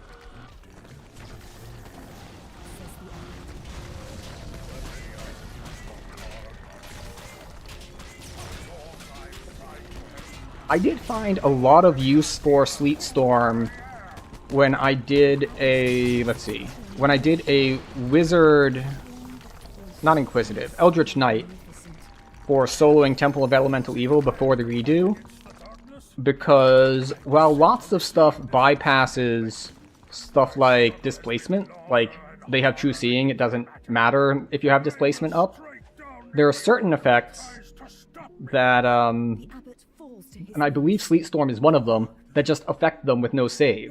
I believe Sleet Storm not only slows down their melee attacks automatically, vanishes from this world. but also I'm pretty sure that the blind even works on true seeing champs. I would need to double check and test that, but it's a great way to still get sneak attack dice when soloing if they are blind inside the Sleet Storm, because blindness is one of the things that lets you sneak attack stuff.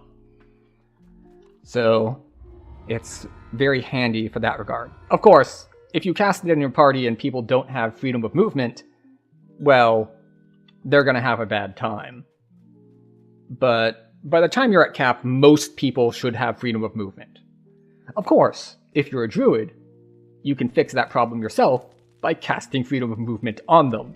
But I think they're the only one that has both Sleet Storm and freedom of movement in their spellbook at the same time. I think everyone else is limited to one or the other. Like, wizards don't get freedom of movement, and, like, clerics don't get Sleet Storm. Where was I putting this point? 2 points.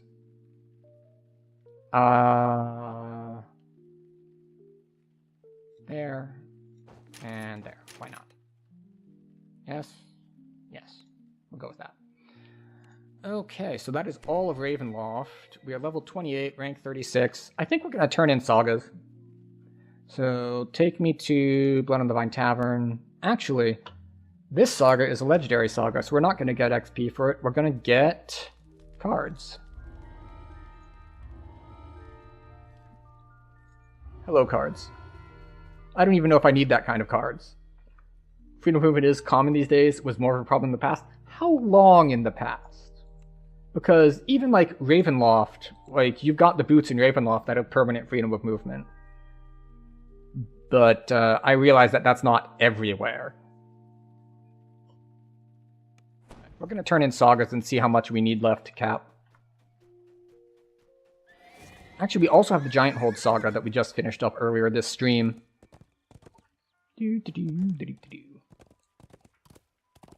Well, obviously, the counterpart to that would be at low levels Grease.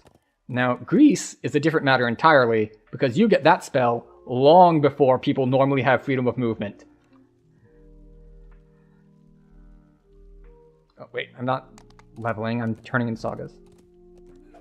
Like, if you're level 3, no one's got freedom of movement. You're just gonna be casting Grease and everyone will hate you.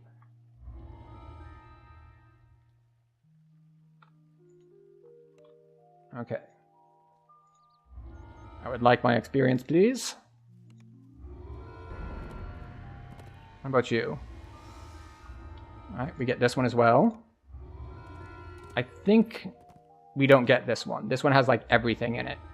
Yeah, we need Wayloon and Stormhorns to finish that one, so we don't have that one. But we do have the one from the woman over there. Alright, so this was... I'm doing Iconics, and I needed Blade Forged. And I'd heard tell of this Inquisitive split that was like Paladin, Artificer, and one other thing. so I figured I'd give it a shot. It turns out the reason I'd heard about it is it was supposedly the, like, meta highest DPS build. But it worked out fine for me because it's just like, well, the reason I Blade Forge is because I'm doing it for the iconic life. So it's just like, well, I need a paladin life. There's this build I've heard about that's 14 levels of paladin. Seems like a good time to try it out. So I did. And I gotta say, it's working pretty well. The thing is, it's hard to compare to my previous life, which was a dagger assassin, because I don't know if this split is particularly good, or if it's just Inquisitive in general is that good. Like, if I were a different Inquisitive split last life, and I was this Inquisitive split this life, it'd be easier to tell the difference that, like, this split makes. But as it stands, Inquisitive is just kind of busted. That's just kind of all there is to it at the moment.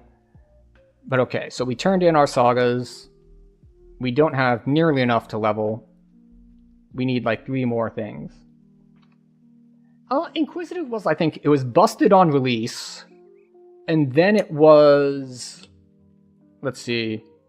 And then it got hard nerfed when they said, no, you only get 50% of the double shot that other people get. And then it was more niche for a while. And then I think they did a rework that brought it up to 75% double shot, along with some other changes. And then it was, like, very solid, but not necessarily the best. And I forget which patch relatively recently that was just like, oh yeah, it's super busted again now. Because it is ridiculously strong at the moment.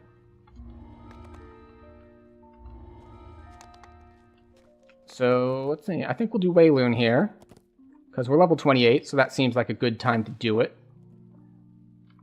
Unless we could do something else. But, you know, Wayloon is... I find that Wayloon is a pretty good balance between... Did I take the Patience feat? I have not taken Patience yet. I do plan to, though. Because... And we were talking about this a little bit earlier.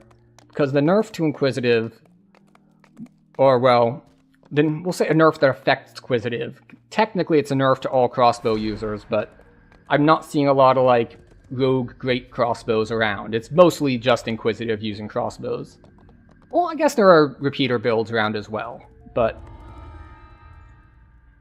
where were we? Oh, yes. So, for those who aren't familiar, the reason that someone's asking about Patience here is that Patience got a nerf for crossbow users that, in addition to the 10% lower attack speed, you get 10% slower reload time. And the reason that this, you know, affects Inquisitive, but not that much... yeah, I'll get to that as well. But the reason that it didn't get affected that much is that the big cooldown that Inquisitive has, No Holds Barred, by definition, removes reload speed. So, 2/3 of the time, that being the 20 seconds that you have that, versus the 10 seconds that you're on cooldown, the Patience thing doesn't affect you at all. So, it's not hitting that bad. They did get more double shot, as you mentioned. Viddy viddy whoopsie. 5% more double shot, which is actually a bug fix, because apparently, this node that said it gave 5% double shot, didn't. So, that's just how that goes. And, but they did lose in exchange 10 ranged power. They lost, I think it's 5 range power from this, and like 5 range power from this, or something. There are 2 nodes in here that used to give 10 range power each, and now they give 5 range power each. I believe that still does work out to a buff overall, though.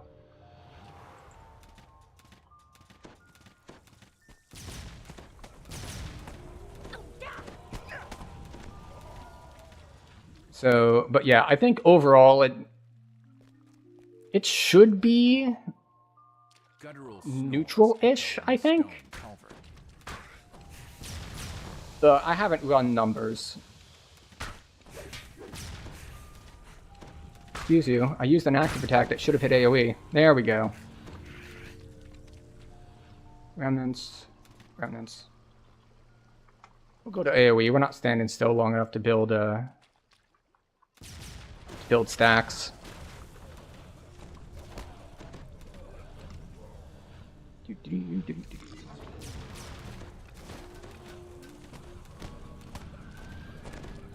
should probably put the skulls at more than one since we're not in legendary quests anymore.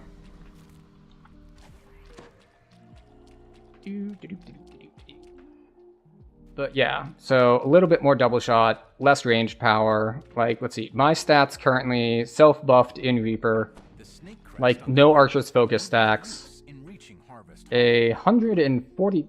That can't be right. Is my Reaper cooldown still up?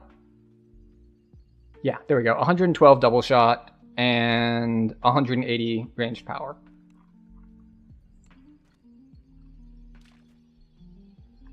Criminals drop down from the ceiling crates. The natives below. Gotta love that. And he can just cleave when they drop down too.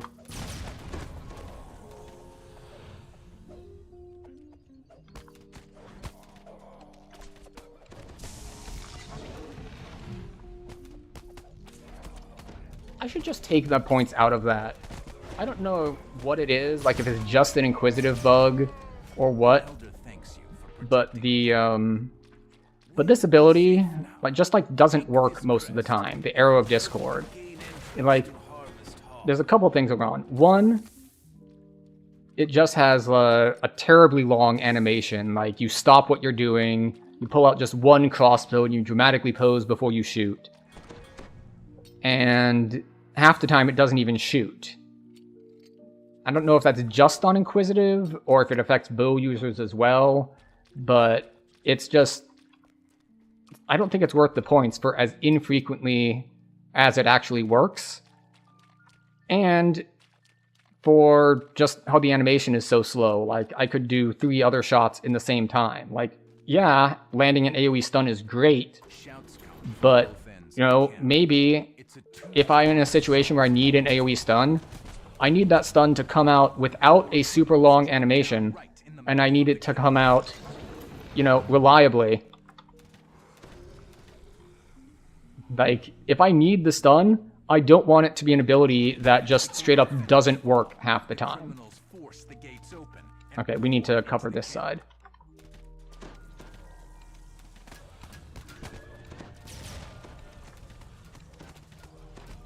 I think the red name should be dropping any second now.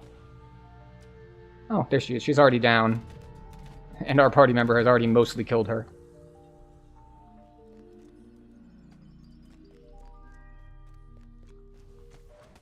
Oh, and he's covering that side, so I'll cover this side.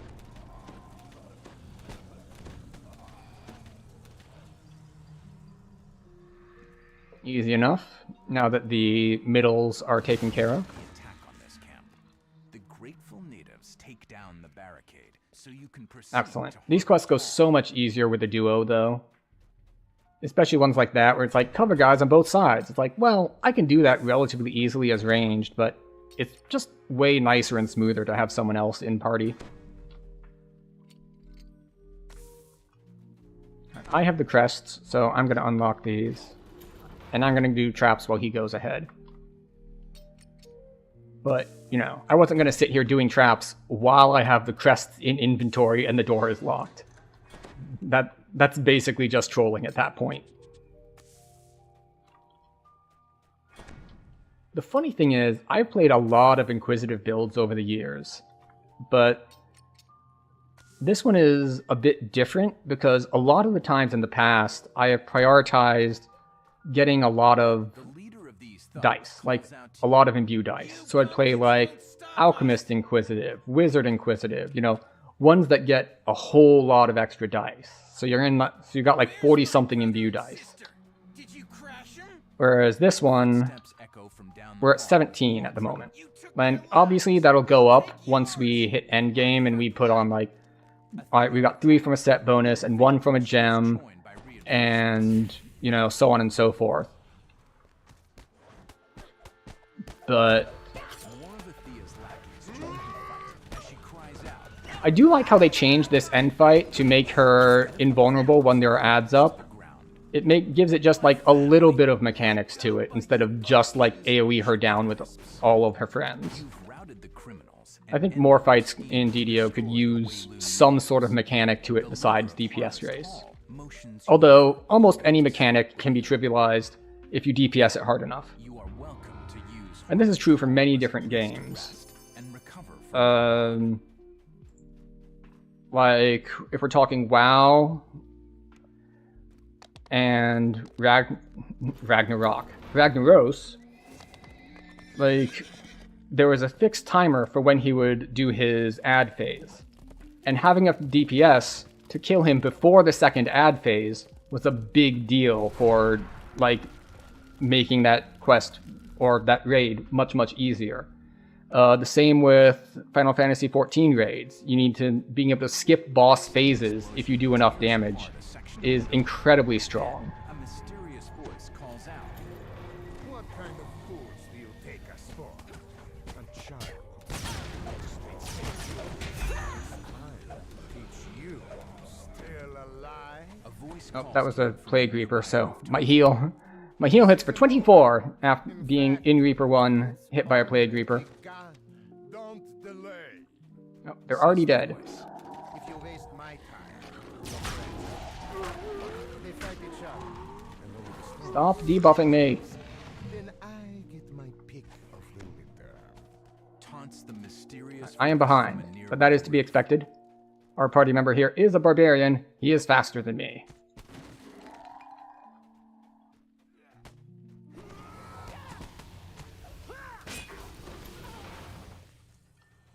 A sudden blast blocks your path, Not that way. shouts the voice. We have something else in mind for you. Yeah, see? That was that ability I said, like, almost never goes off. You saw me go through the animation, and then you saw nothing happen.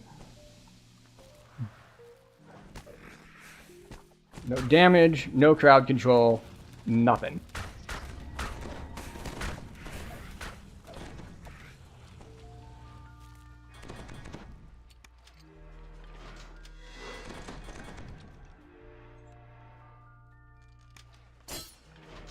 Oh, okay, fine. I'll get the plate.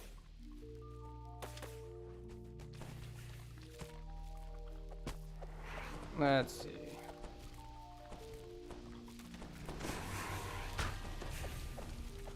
Alright. There we go, and we can split because you need to do 2 of these. I'll take one, he'll take the other The one. lever unlocks the drain. A gate unlocks in the distance as more living folk attack. There we go.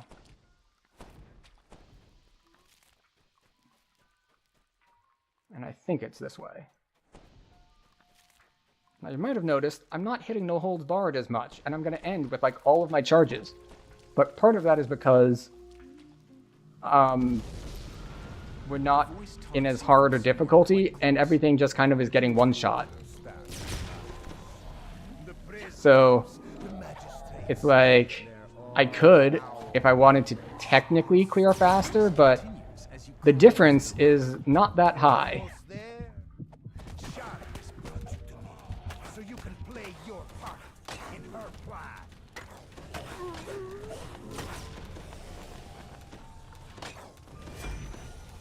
Okay. I don't like Dungeon Alert, so I'll just clear backwards a little bit. It's not the most efficient way, but I've never liked like pulling large Dungeon Alert, even when zerging, or quote-unquote zerging. There are different definitions. For me, it has to involve like just trailing and not killing anything. I prefer the running as fast as you can while killing everything approach. Hit the rooftop, and the priest's minions swarm up, ready for battle. Knock the ladders down to help even the odds.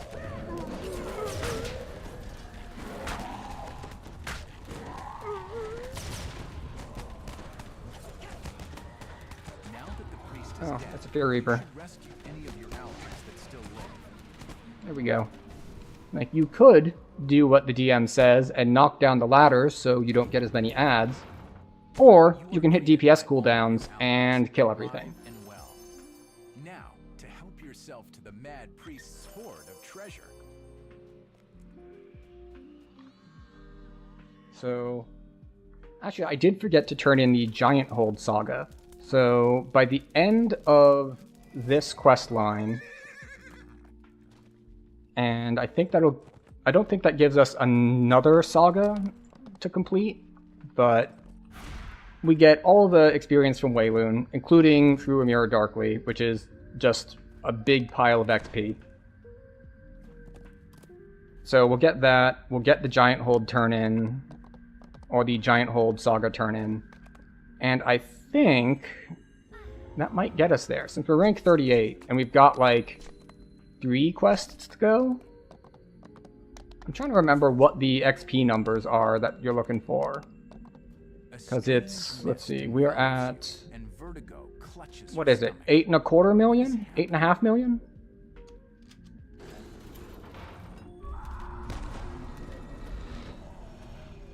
In any case, we'll be close. The world around you has changed. I don't know exactly how close, but close. I've got 2 skulls. Living dangerously here with 2 skulls. The Netherese standing at the door waves you in. The future. The Netherese snap to attention as a dark form emerges from the shadows. This Alright, time to buff. The Oh, that's right, I forgot to spend my Reaper points too. Because we took level 27 earlier this stream, and we never put in our next tier of Reaper enhancements, because one of them unlocks at 27, I think. Yeah, the top level unlocks at 27.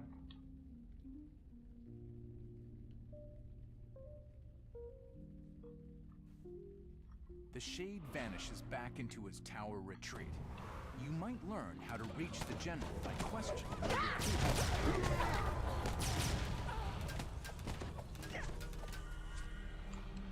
Alright. He's gonna kill everything as soon as he turns that corner. Like, there's a group of mobs there and they're just all gonna... Oh, there wasn't a group there? That's unusual. Ooh, double Reaper. Angry figure leaps from the bed, furious at being disturbed. Ah, there we go. I saw the animation. He's using Quick Cutter, because Quick Cutter is the best. I don't know if it's the best at endgame, but it is ridiculously strong for leveling if you are melee.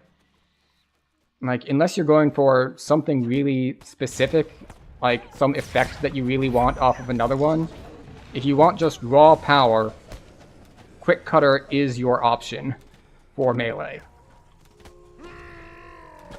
Like, if you wanted to go into, say, the Shadow Dancer tree, because you wanted, say, meld, you wanted the dodge, like, that's a possibility. But that strike is not going to give you the same sort of damage output. And I know that because I tried those specific 2 strikes last life, and it's really no comparison. Like, Quick Cutter blows it out of the water. Now, that said, I didn't compare it to every strike. For example, the other strikes have other stuff to them. Like, the legendary Dreadnought strike has a bunch of crowd control attached to it, and you don't get that with Quick Cutter. But if you're just looking for damage, I'm pretty sure Quick Cutter is the best you can do at the moment.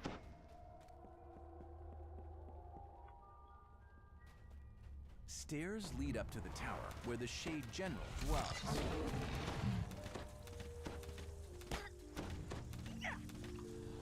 There we go.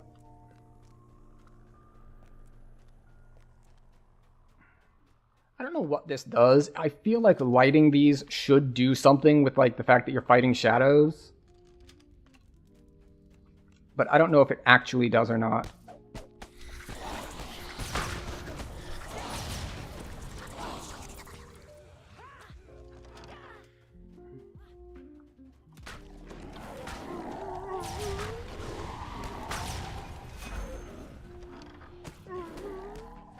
It's like, we killed most of them as we were running through.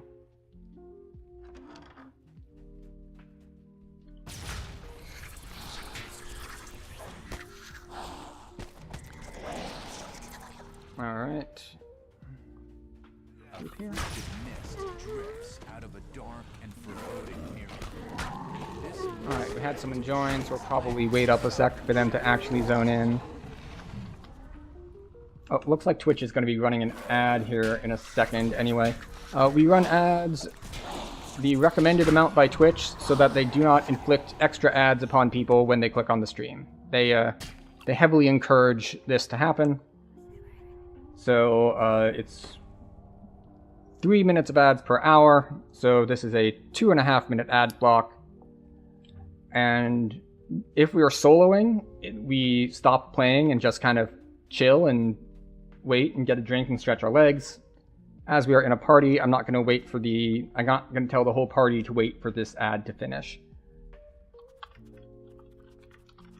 However, because we're waiting for someone to join in anyway, we're going to be waiting for a bit for them to get here either way. So you might not miss very much. And of course, if you're on the YouTube side of things and not the Twitch side of things, I don't control when you get ads. That's out of my hands. That is up to YouTube. Apparently, if I get 1,000 followers or subscribers or whatever on YouTube, then I can become monetized and actually control when ads run. But that is not going to happen. Like, I think it's at like 50 right now. So it is not going to happen in any time frame worth worrying about. So unfortunately, if you do get ads on YouTube, there's nothing I can do about it right now. Sorry. If it's on Twitch, I can at least control when they run, for the most part-ish. I can run them a little early, I can delay them sometimes. I let this set run just because we were waiting for someone to zone in anyway, so I thought maybe if he was slow, ads would be over. But apparently not. So on we go. The Shade General turns to greet you. And his monologue doesn't last so long that that it's going to be a full minute, which is by the time ads come back. Now, there are some monologues in the game that last for a full minute. I'm thinking specifically, a red dungeon alert is awful. The fact that he's triggered red dungeon alert before you fight a red named guy is lamentable.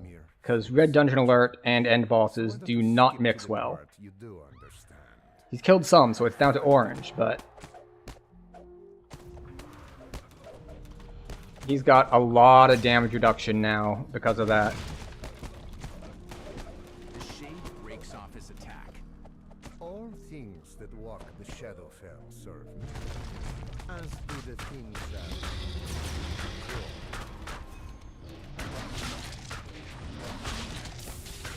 It's fortunate that we hit hard enough that even with the extra dungeon alert, that we're not having a big issue. I did learn a while back that if you bring enough burst damage, you can kill him before his invulnerability takes. The dying Shade seems untroubled by his... Alright, welcome back from ads, everyone. We were slightly concerned for a moment, because when our next party member joined in, they apparently took a wrong turn, and right before the boss aggroed, we were looking at red dungeon alert. And if you're not aware of this mechanic, it's something they added a while back to stop, like, hyper-zerging, which is that if you have, like, a high dungeon alert, especially, like, red or, God forbid, purple, any red-named or purple-named boss gets a ridiculously large amount of damage reduction. Like, if it's purple, it's like something like 90% or more. It's a huge, huge amount. Fortunately, this was not too big a problem because he did manage to kill some of the guys that jumped him as he zoned in, and therefore we were only down to orange dungeon alert. And at orange dungeon alert, we were strong enough to handle it. So it could have been a little rougher than it needed to be, but we worked it out. Now, this is one of the best examples of a lag fix in the game. If anyone remembers, like, maybe 4 or 5 years ago, this specific run, from that quest to this quest, was slideshow mode. Like, obviously it's still not perfect. But it was really, really bad. And they put in some specific fix for it a while back. And it's like a night and day difference. So, hopefully they find similar fixes for other big spots of lag. Like, I know I'm trying to think of other specific fixes they've done. There was a specific one for how Reaper bonuses are calculated, so you get less lag when loading into a quest. I think I've seen that one be reasonably successful as well. Searching the clutter reveals nothing of interest. But I don't remember too much about how bad it was before now. And there's been a lot of just general improvement kind of stuff that it's really hard to tell, often because it's like, well, if you would have lagged like 4 times during like your playtime, and now you only lag 2 times, well, you don't see that, oh, there are 2 fewer times you lagged. You see, oh, I've hit lag twice tonight. So it's really hard to, well, to tell, basically, if it's being effective or not from an individual level. And of course, sometimes it just might not be being effective. Maybe it was 4 times before, and maybe it was 4 times after as well, so it wasn't actually effective. It's just incredibly hard to tell when you only have, like, one person's data to look at. You must be the one who killed my pet. Now, perhaps, you think you can kill more? Good.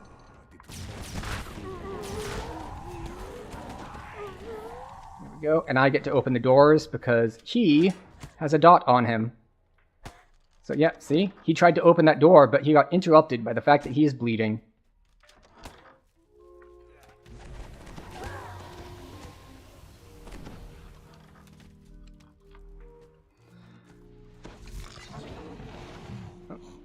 Yeah, see? He didn't have his insta-kill up, but it didn't matter.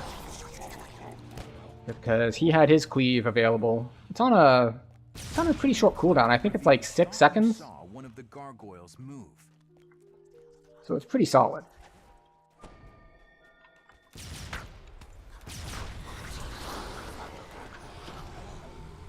Go.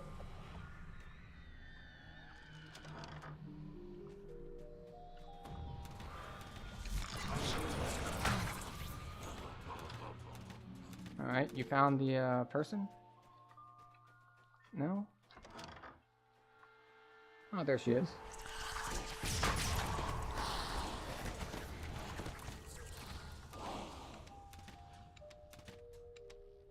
Oh.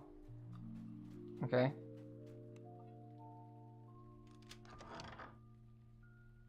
The door is locked. One of the Shadarkai who guard this area must have a key. Oh, she was in there. She just died too quickly. So I thought it's like, oh, that must not have been the red named. It died too fast. I was incorrect. It was the red name. It just died that fast. What will happen to you? My despair will be exquisite. Karleth moves to attack, his face a twisted mixture of rage and joy. Yep. Got helpless because I was standing too close to the howlers.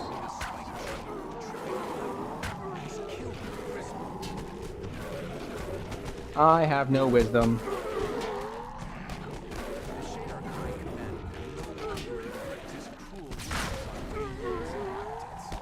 His hunt for thrills has ended. Yay! You've saved the captive from Karleth's deadly devices. Okay, since he can't recall with the dot on him, I don't think we're just gonna open this portal for convenience. So you can use the door to get out when you've got a bleed on you, even if you can't channel an effect. A strange mist envelops you, and vertigo clutches your stomach. What is happening? The world around As you can see, this area still has lag, but nowhere near as bad as it used to. Where the streets are hollow and the darkness almost feels alive. The Leave me alone. Khan assassin dropped a scrap of parchment. It looks important.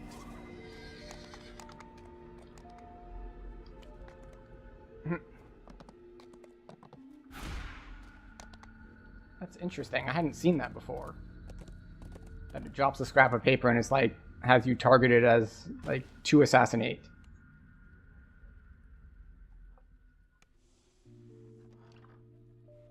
Alright, we need to clear a little bit of space, so we're gonna drop these arrows. Because we don't need these arrows. We have our own conjured bolts.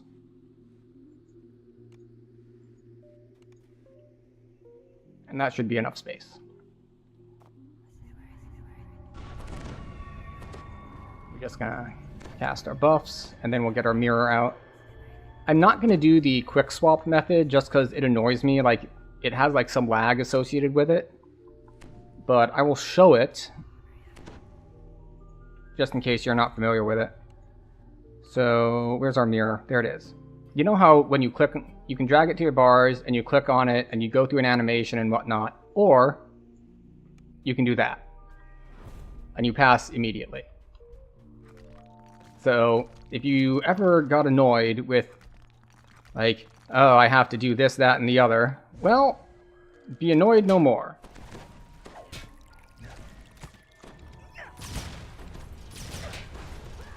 You know, I knew that this area wasn't clear, and I, like, walked through anyway.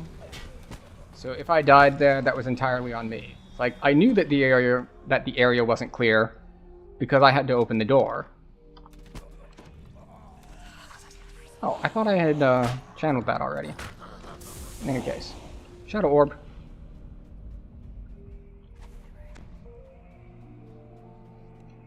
I forget if I have to go to the end of this hallway or not. A barrier of I might. shadows blocks this doorway. There has to be another way around it.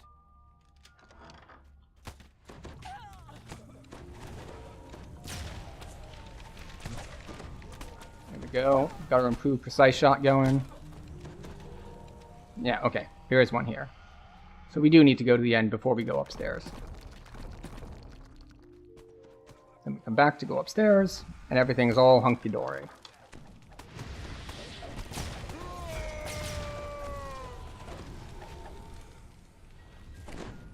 There we go.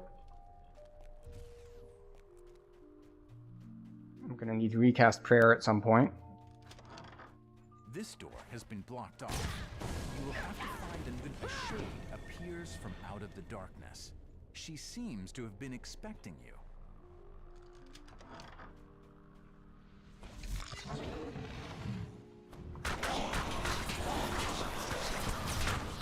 Hello, randomly spawning Plague Reaper. How are you doing?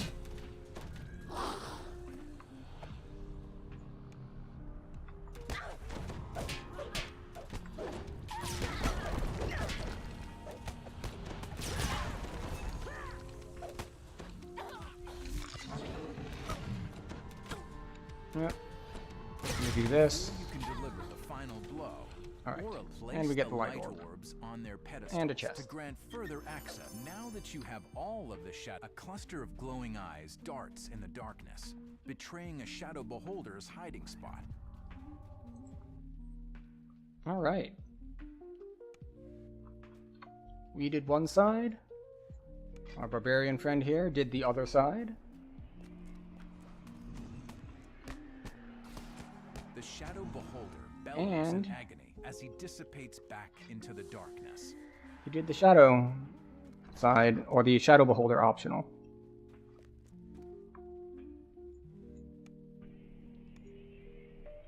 You take a quick glimpse into your mirror. Here we A go. bridge of solid dark. These light pedestals are dormant, but still radiate a subtle. The barrier of light disappears, allowing you to proceed. There we go. Great success. As I said earlier, a lot of quests just work so much better with someone else when you can do things like this, where he split. He went left, I went right. Quest goes twice as fast. The shade applauds. You've certainly done a better job of damaging my operation than this fool of a cat burglar. I shall force him to watch as I destroy you.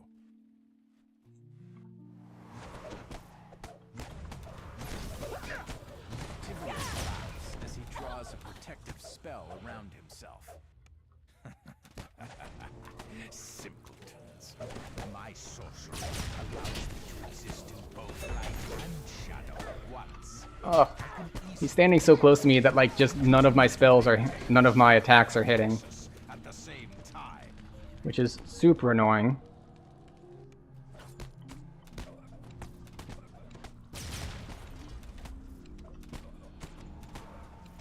$14K, not bad. Breaking his hold over Orifon. Orifon quickly mutters a mystic phrase over the scroll. There we go. Destroying the connection between the old stone hall And that's Cat. Shadowfell. So we didn't even need to turn in our Giant Hold Saga. Just doing this for like 200,000 XP in a little over 5 minutes is enough.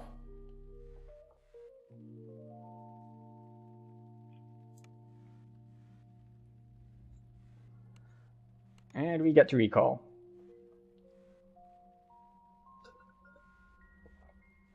So now it is time to go take 6 levels.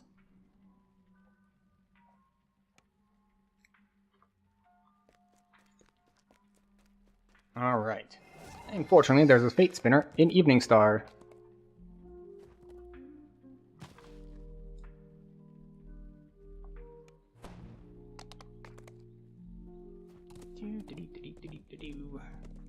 So, I gotta be real, I was not expecting to hit level cap tonight. Because we were only, I think, 26 when we started. But we finished up Giant Hold on our own, we turned in Sagas. We got a good group that we hit Ravenloft. So, yeah, it's been big. So, alright. We want feats. We kind of want Eerie Aim, and we also kind of want Patience. So we're going to take Patience, and we're going to take... For legendary feats, I think it's still Ethereal Plane that I want. Because it's Sneak Dice, it's Range Power, and just generally good. I don't know what else I would take here, because like Arborea is just a bunch of melee and range power. So it's like 2 to hit and damage, 1 imbue dice, and 20 range power. Celestia is a caster 1, Elysium is a summoner 1, and we're definitely not a summoner. Limbo's just, the effects aren't good enough.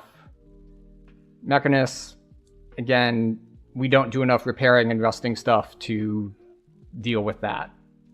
Like, it's just, it doesn't compete with stuff. Double Strike and Double Shot, more if centered. We're not centered, so that doesn't give us that much. And, yeah, Dodge and Dodge Cap. Again, this could be good on a different character. Feywild is a caster 1.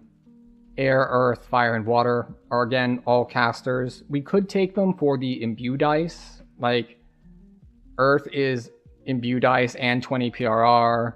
Fire is imbue dice and 10 each of physical and magical resist. And then there's Shadowfell, which is negative. So we're just going to take Ethereal. Like the only other one I considered even was Arborea, but we're going to take the 6 Sneak Dice and 5. So it's basically 6 Sneak Dice versus 2 damage and 15 ranged power. I don't actually know which of those wins. I haven't done the math.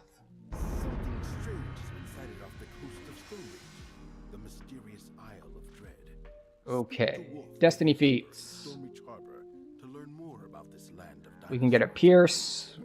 We don't need any perfect fighting or anything. We could get Crush Weakness. We can get Deific Warding. Harbinger of Chaos is 2 Double Strike and Double Shot, which could be nice. I think we'll take Legendary Aim while using a ranged weapon, 10 attack and 5 dodge bypass. So we'll take that. Because as we noticed earlier, we were missing a lot in R1 Ravenloft. So we definitely need more to hit.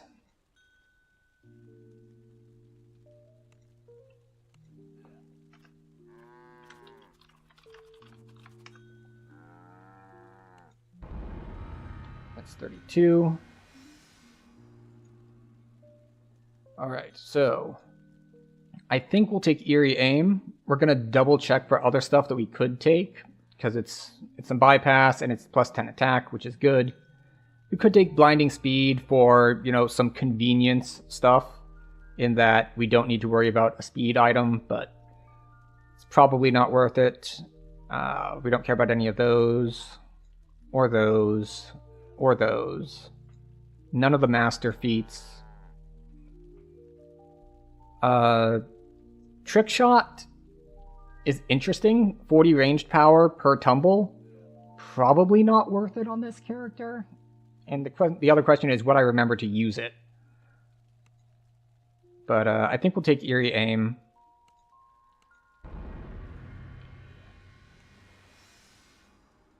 And we get one more Destiny feat, which none of these are useful, really. Like, one of the Pierces could be useful, I suppose. We don't care about any of the epic spell powers. First Blood is not great. Elusive Target could be okay. Crush Weakness could be okay. We don't really make anything helpless, but maybe other people in parties will. Deific Warding is a nice, like, overall defensive thing. We could take Titan's Blood. We could take Enhanced Elemental Dice. Enhanced Elemental Dice, I think, would only be worth it if it gets us to a multiple of 7. And I haven't calculated out my gearing to see if that is the case. So I think we'll just take Titan's Blood. It's a good, just all-around thing.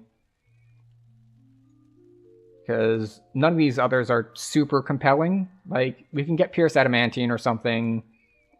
We could get Pierce Adamantine. We can get Crush Weakness, except I believe the Paralyze that we get here is not going to cause helplessness. Elusive Target could be nice. Wind Through the Trees could be nice. Deific Warding could be nice.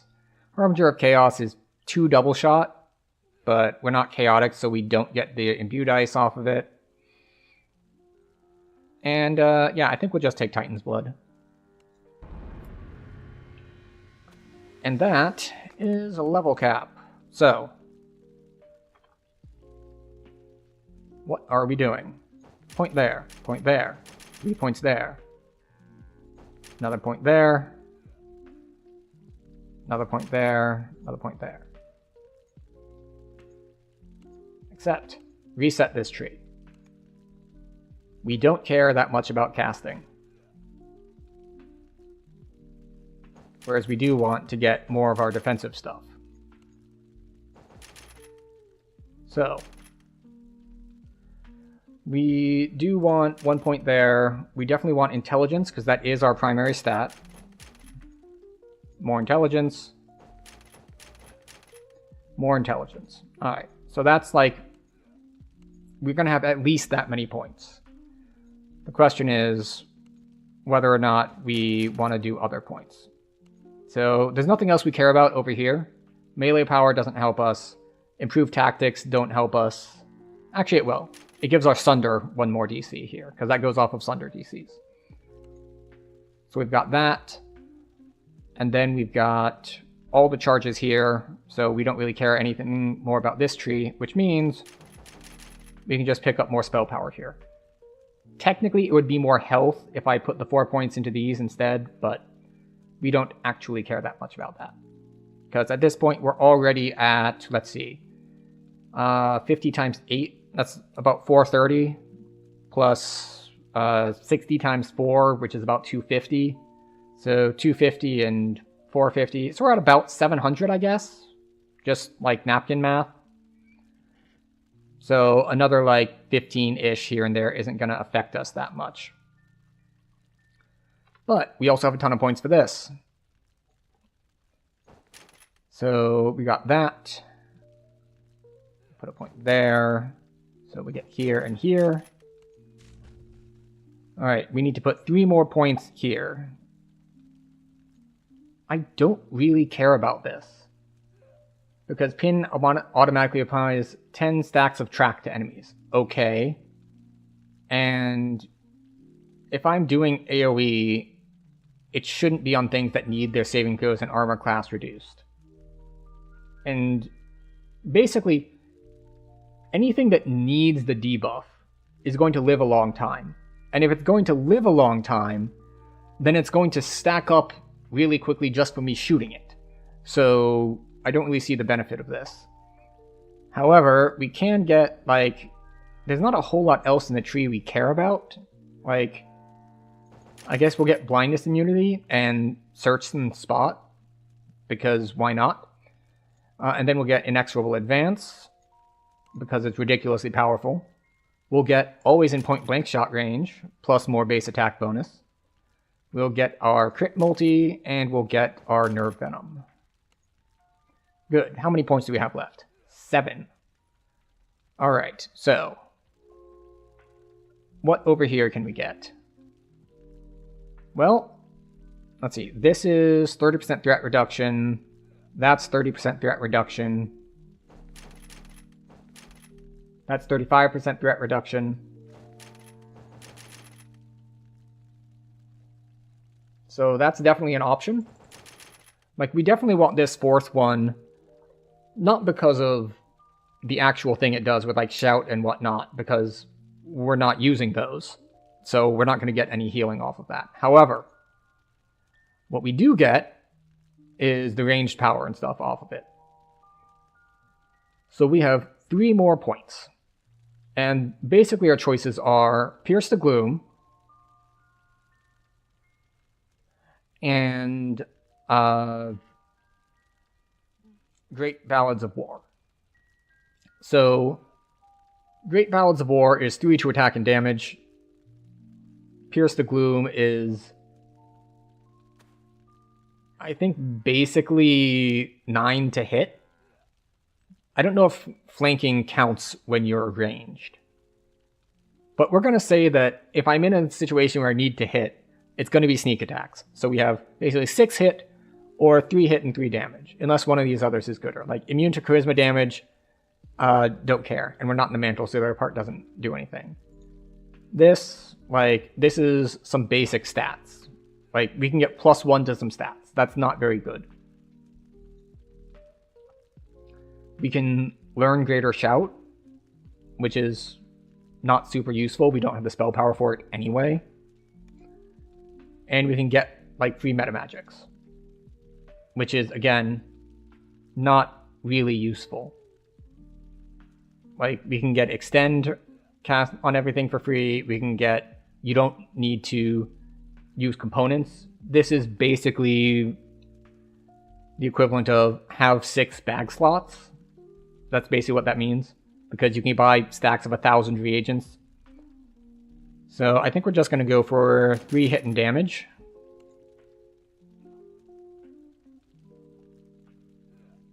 And I think we're going to be good with that for now.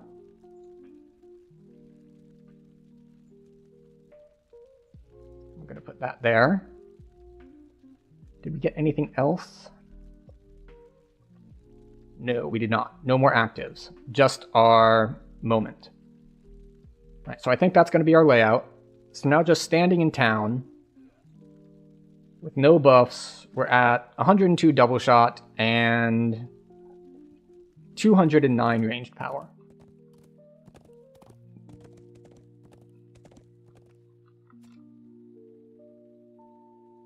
The question here is going to be, actually wait, step 1.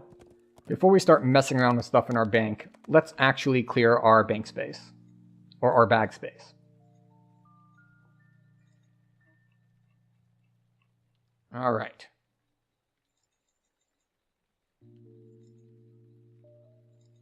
First of all, we need to get rid of all of the random generated loot stuff.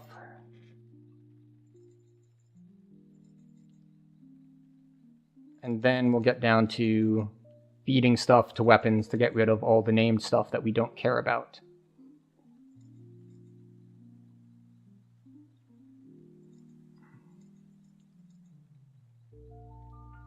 Healer kits go away. We'll sell the one that has fewer charges on it and keep the other one. Alright, Arty Divine goes away. We keep the Paladin ones. We sell the extra Paladin ones. We sell that. We sell that. We sell the Summon Monsters, Symbol of Death, Undead Death. Yes, we sell all those. Pair all those. And we're good to go to start digging in the bank for stuff. So, show me level 28 to 34. Okay, first things first, I need to find a... that's probably what we're going to do. So, it's not ideal, but it is an intelligence artifact. But we're going to check our other artifacts as well. Actually, before even that, show me weapons. So we only have one weapon that we're going to use here. Volley is a great crossbow. I've used it on a build before for rogues, but that is not this build. And none of these others fit either, but we do have a Dino Bone crossbow.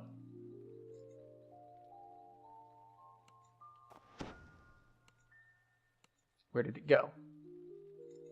Please give me the Dino Bone crossbow. There we go.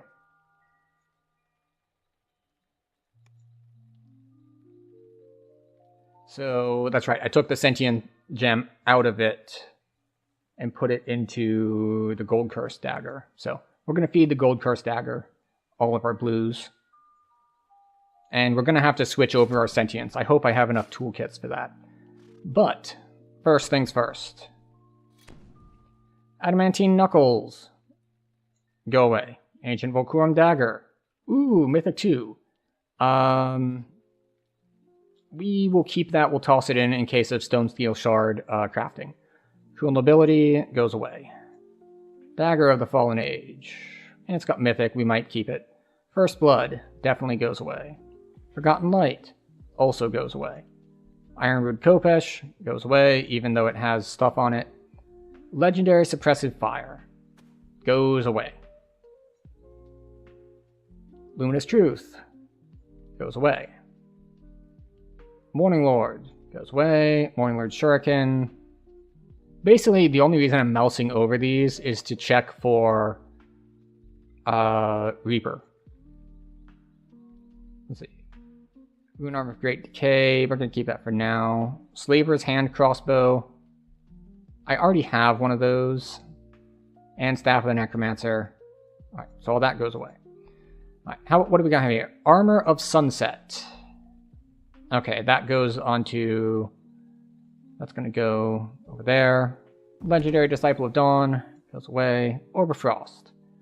This is at 21. Has Insightful. I don't know if I have one of those, so we'll keep that around for, like, epic leveling stuff. For a level 20, 21 set. What was that? Oh, yeah, that's Mythic. Tower Shield of the Fallen Age.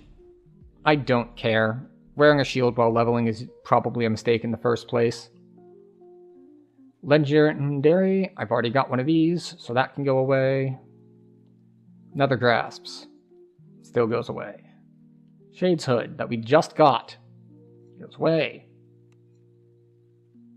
And let's see. Conduit of the Soul, we already have one, and that has no boosts on it. Glorious Dawn, no boosts on it.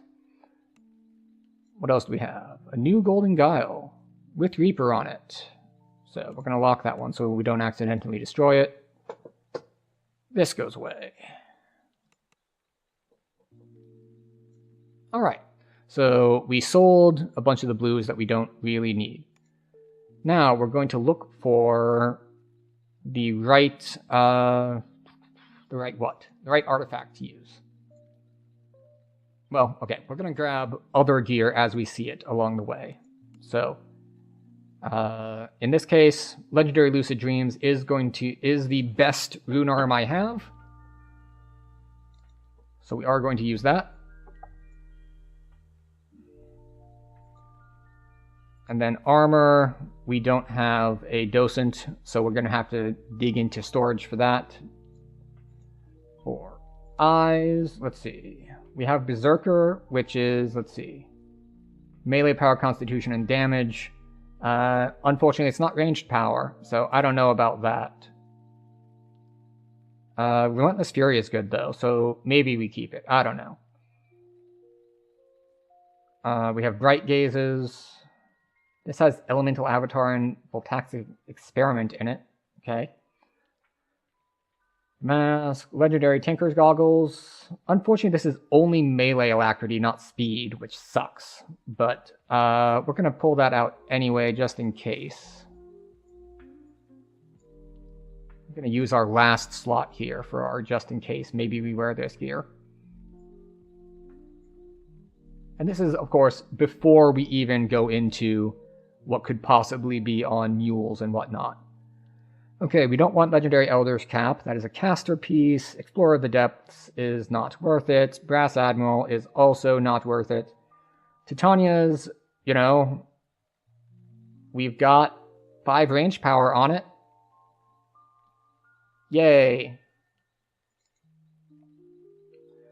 Chances are we won't be wearing that because we're going to have to dig in our bank for the Epic Wall Watch set. So we probably won't be wearing that, but we need to figure out where the rest of that set is anyway. So head, neck, what do we have? We have Legendary Family Recruit Sigil, which is not terrible. It's got Deadly, it's got Armor Piercing and whatnot. The problem is, it's not in a set that we care about, and that is a problem. Quality Accuracy is nice, all the Diversion is nice, except that we are already at minus 100% threat, I'm pretty sure.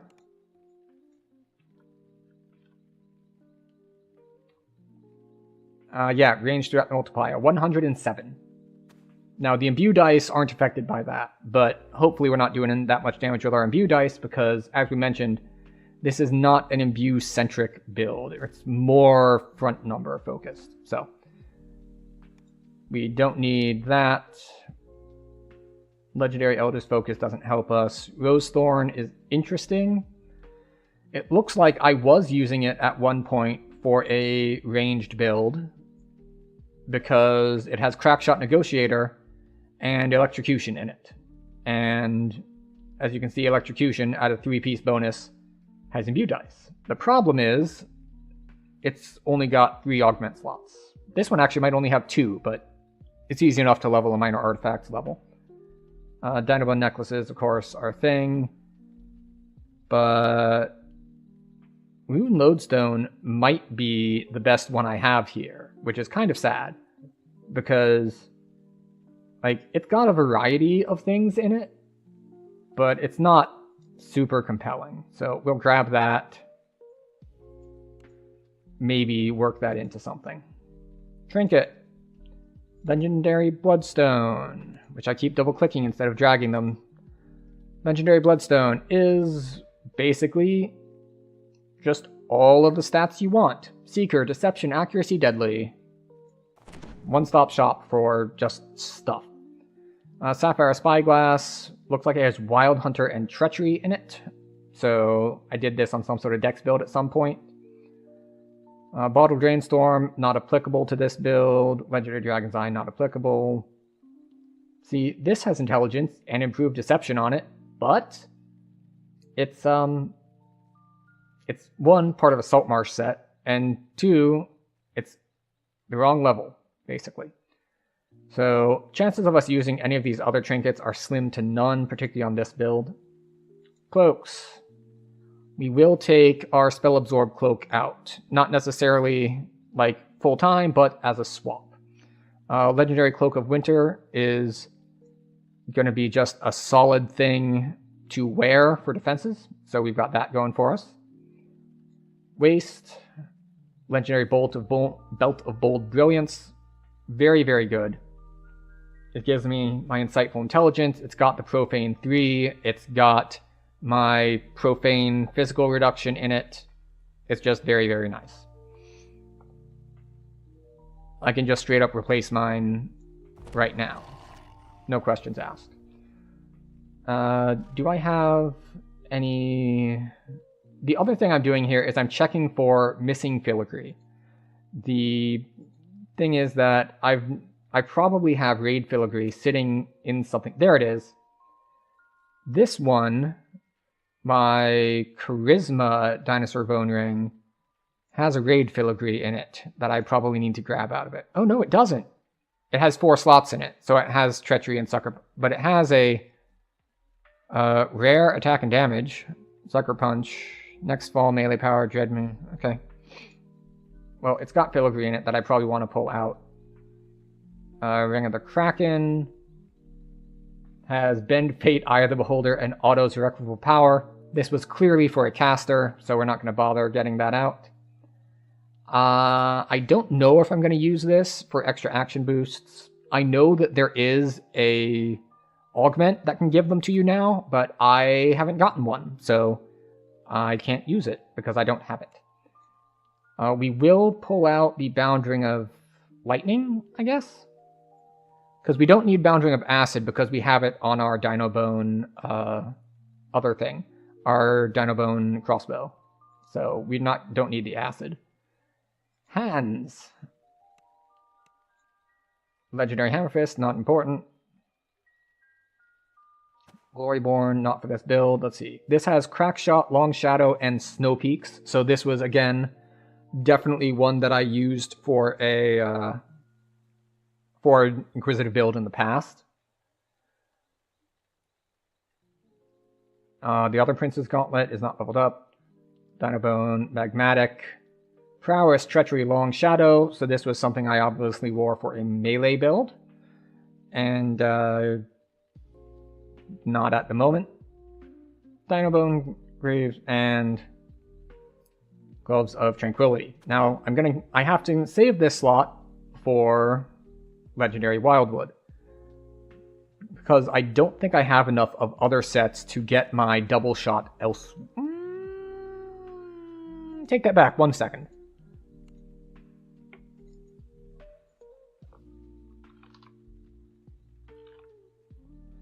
I have Solar Gems of double shot, so I can get my artifact bonus to double shot from anything with a solar slot in it.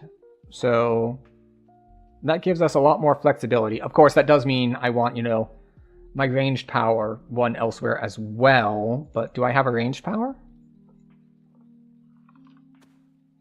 Solar Gem of Double Shot Spell Dice, MRR Cap, Wisdom, Spell Pen, Sneak Attack, Double Shot, and Double Strike.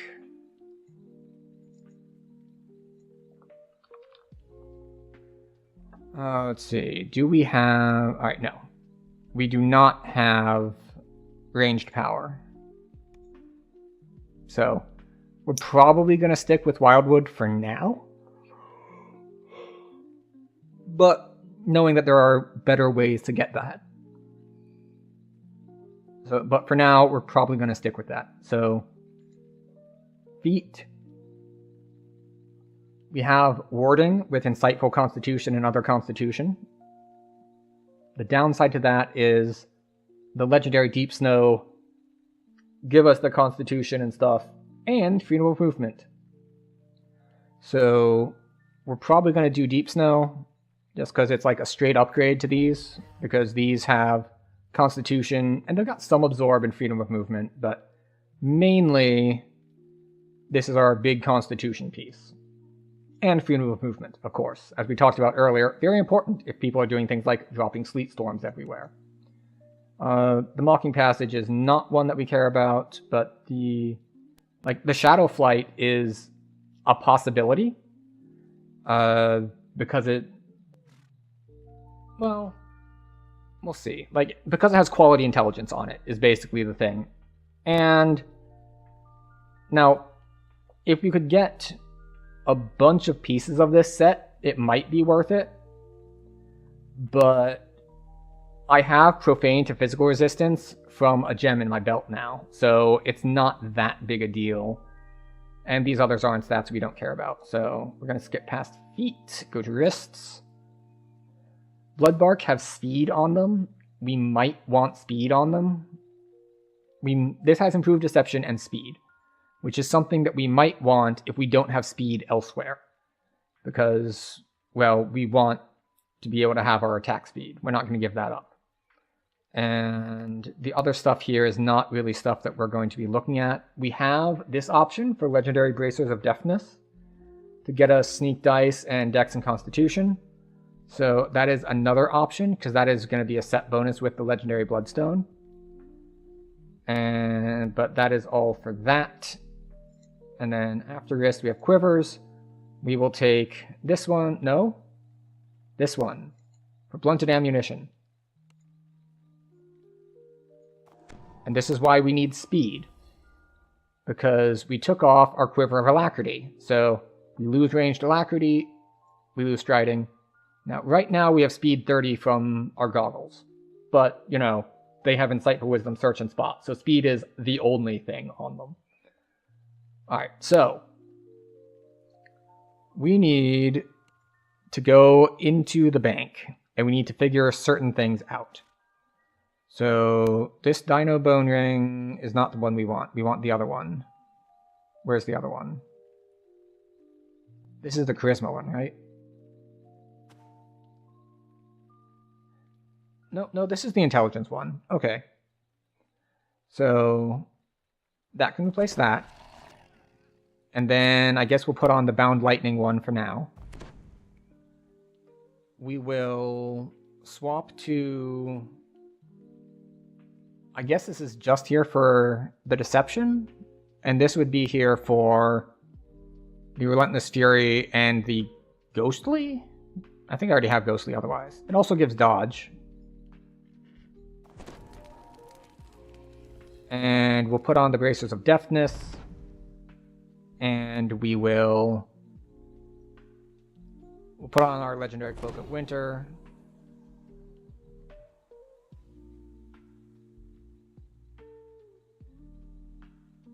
And I guess we'll do the Runic Lodestone too.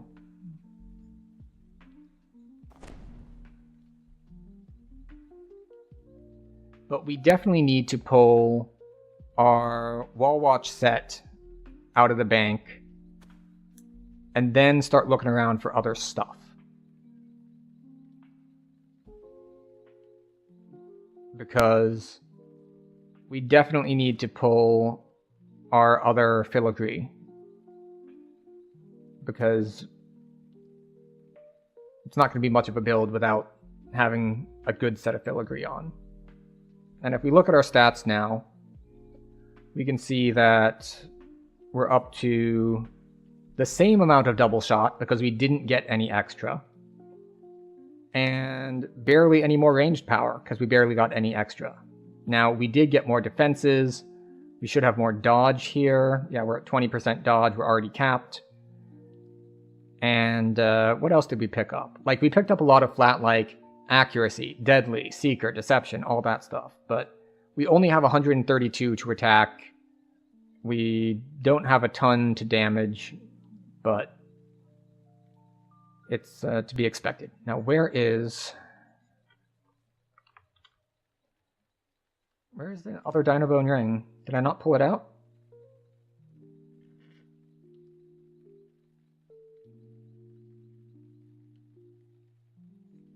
Oh, no, I put it on. Okay, yeah.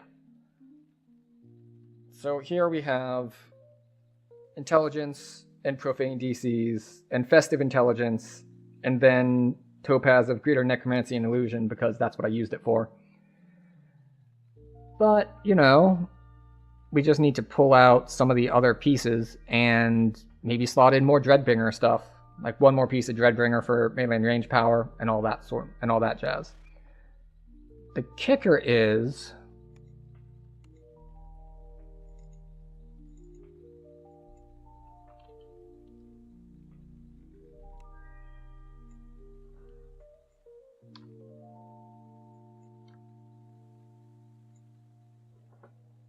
where are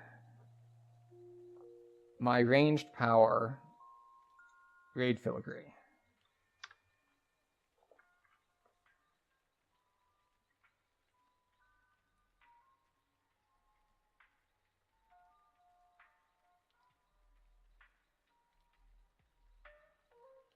Or did I never buy any?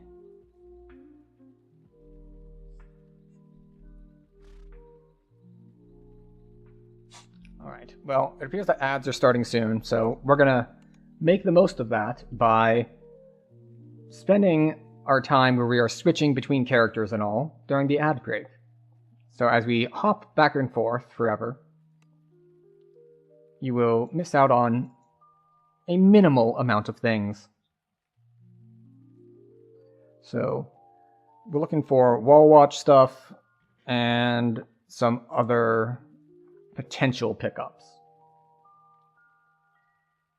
Because the thing is, I don't know if I have the docent to go with the wall watch stuff.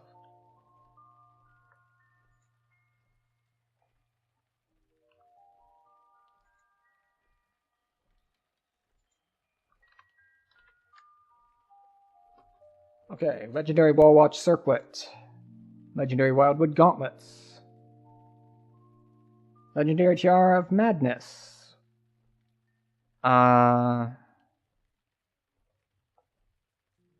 Just in case. And that should be it for that. So we're gonna go over here and go to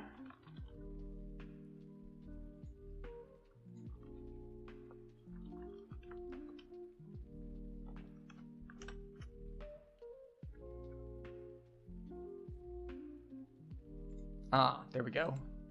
That was going to be my next step.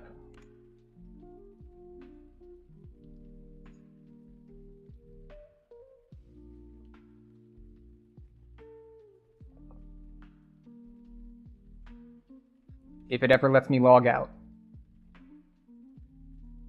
Eventually. Maybe. Oh, there we go.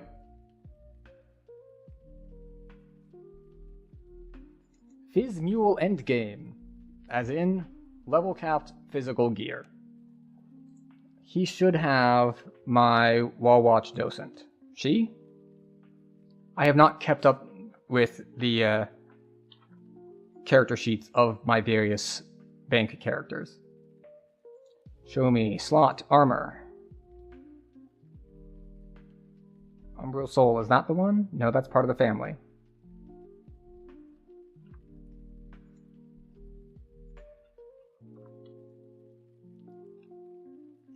Alright, legendary Salt Iron Docent? No, that's Salt Marsh. Bright Sun? No. Wild Heart? Ah, there we go. Alright. Now time to look through everything else here to see if there's anything else that could be useful. Weapons, I know there isn't. Legendary Crown of Leaves. Accuracy Deadly does not matter. Like, all of this is worse than what I have. Don't need that. Don't need that. And welcome back from ads. We are just kind of looking around here, trying to find anything that might be useful. Like, this has an action boost enhancement on it, which is nice, but we don't really care about that.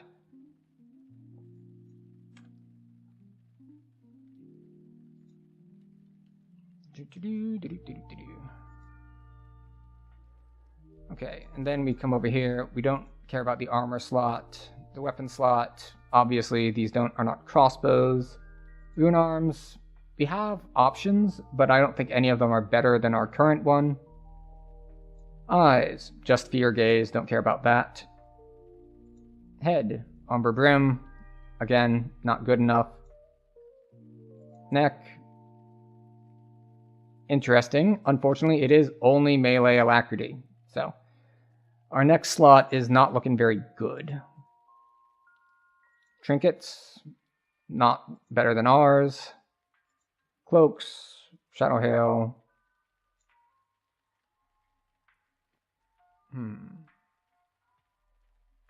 And then waist. Again, ours is very, very good. Rings. Perfect Pinnacle is interesting, but not really what we're looking for here. And we got Prowess, which is funny. This used to be super good, but it's just been eclipsed at this point. Hands and feet. Yeah, no. Alright. So, that is the Sharn set that we were looking for, that we were trying to retrieve.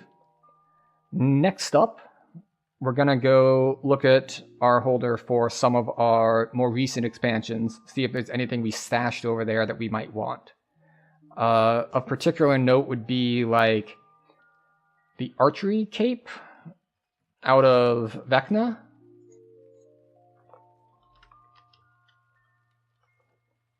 Vecna Unleashed.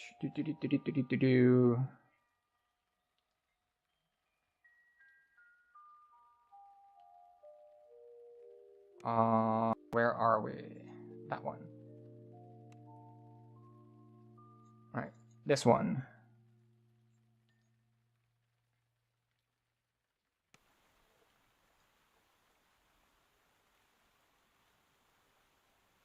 Okay, gloves, gloves, bracers, gloves, medium armor. Where is the cloak? Yeah, legendary university archer's cloak would be nice, but I don't think I have one. So let's see, do I have anything in inventory or is it all in bank? We do have stuff in inventory. Okay, so what do we got? Faith and Fortress, not really what we want. Blade Mark Amulet, that's a neck. Profane Life, an insightful physical sheltering isn't bad. Plus Repair Amp. I don't think it's worth it, but maybe. Bone Claws, not worth it. And then we have a bunch of like Fallen Age stuff. We have Seasoned Warding. We have a Trinket that's an Illithid Charm. Right, so we have the trinkets that have the quality stats on them from the Illithid quests. Pack Rats, Pendant of Silence? No. Preoptive Strength, which has Insightful and Quality Seeker, which would be nice. But it's a trinket slot, and my trinket slot is pretty hard to contest. We do have a Quality Int Ring. Maybe. Severed Tentacle is, yeah, we don't care about that. Outfits. Wind Howler Bracers. This does have Insightful Double Shot, Deception, and Greater Marksmanship on it, so we'll give it a look. And then, was there something else up here that we were considering? I don't think so. Alright, so then we look at our bank. We don't need any of these wraps. This necklace is Sonic Absorb. We don't really care. A different hat would work if we could get our set bonuses elsewhere from the... what?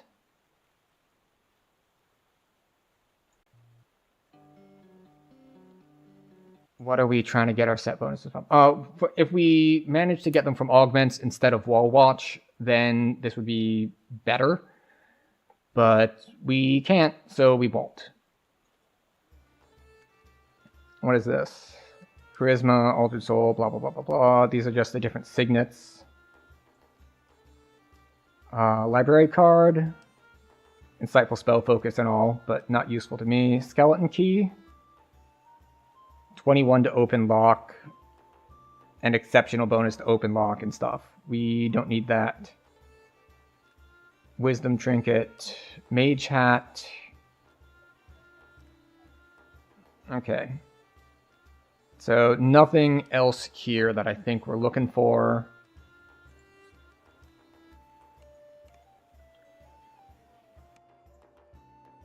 And what else have we got? This one? Again, I don't think this one's holding anything that we would want to deal with, but we'll give it a look anyway, just in case. Because I think this is mostly like Isle of Dread stuff.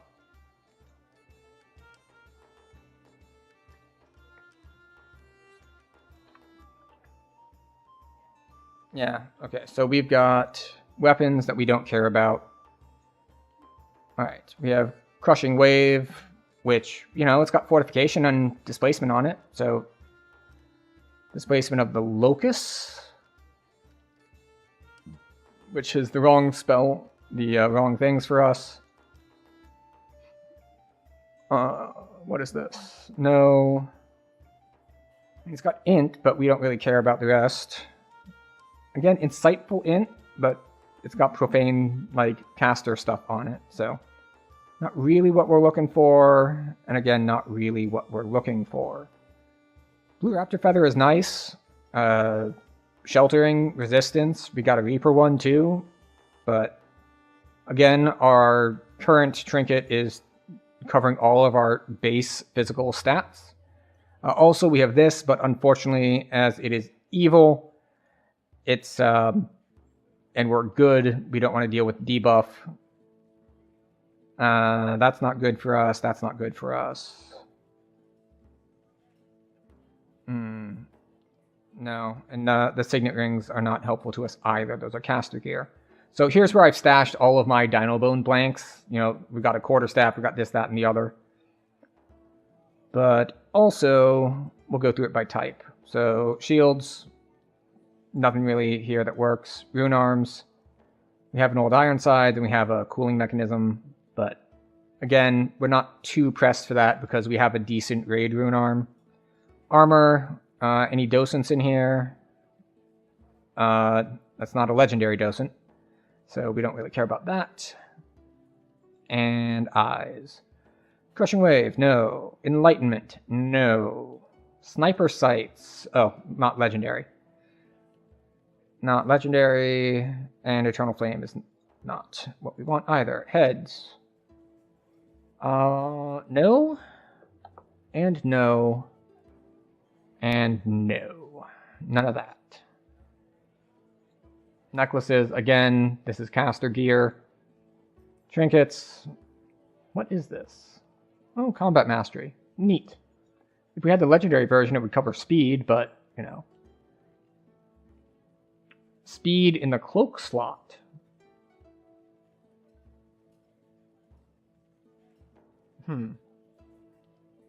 Probably not. But we'll take it out just in case. Waist, no. Like, it could be good on something else, but not this character. Rings, none of those. They're not even legendary. Hands, we have healing stuff, and we have illusion stuff. Feet, no. And wrists, nothing. No wrists at all. Alright, so now we go back to our main character. And we see what we can Tetris together. Maybe we try to put together our weapon as well. If we have enough sentient deslaughters. Because I bought a decent chunk when they were on sale. But if I'm going to be switching my weapon every life, that's like 20 deslaughters. Yeah, okay. So, back to our newly capped out person. Oh, I just realized that my first life tank is no longer level capped. He's at the old level cap of 32. So I'll need to level that at some point. But first steps first.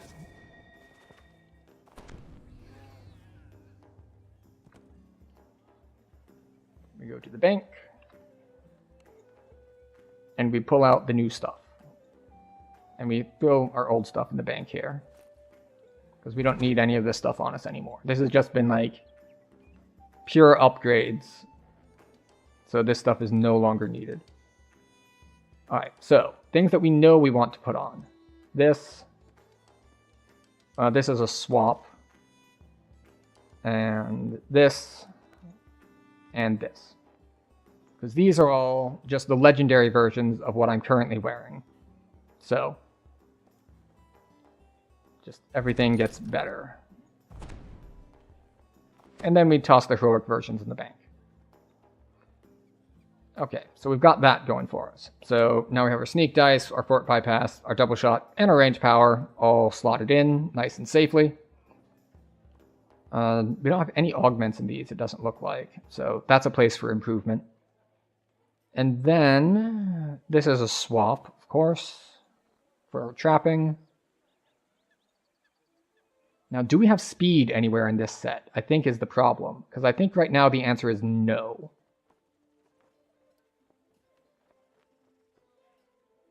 Well, it's easy enough to test.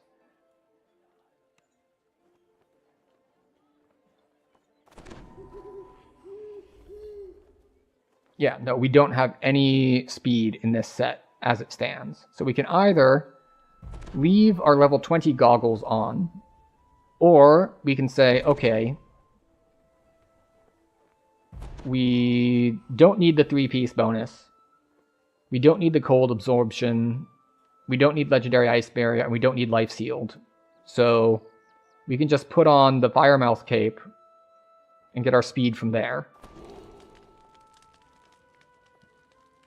And it has just a nice side benefit of having some fire resistance on it, which is nice, I guess. And legendary Magma Surge Guard, which hopefully never goes off because we're not getting hit, but we know that's a pipe dream. So we have two options for goggles then. We have Insightful and Quality Deception goggles, and we have these that have Life Sealed and Ghostly and Relentless Fury. I think we're going to go for Relentless Fury.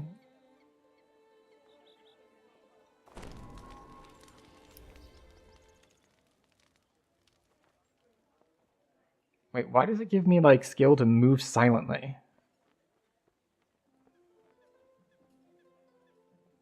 I guess every 2 points in dodge gives you 1 to move silently and hide, according to the thing down there. So that's interesting. I didn't know that. Now, as for rings, we have this ring slot open. Like, right now, basically what we have here is just the proc, the air attunement on it.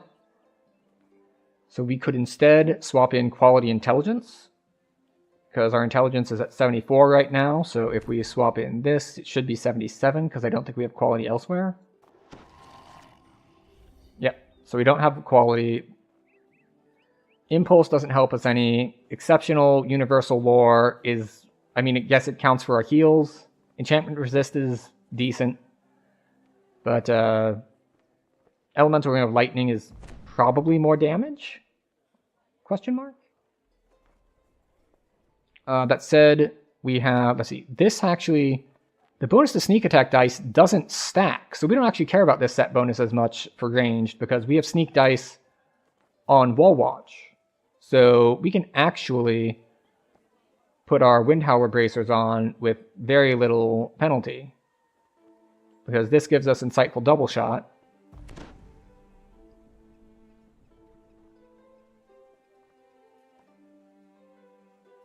And it gives us Deception. Oh wait, this gives us...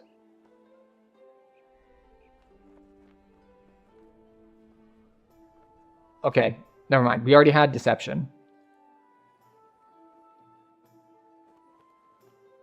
But it gives us Insightful Double Shot, and it gives us the Greater Marksmanship, which is 3 attack and 2 damage to ranged, which is very handy.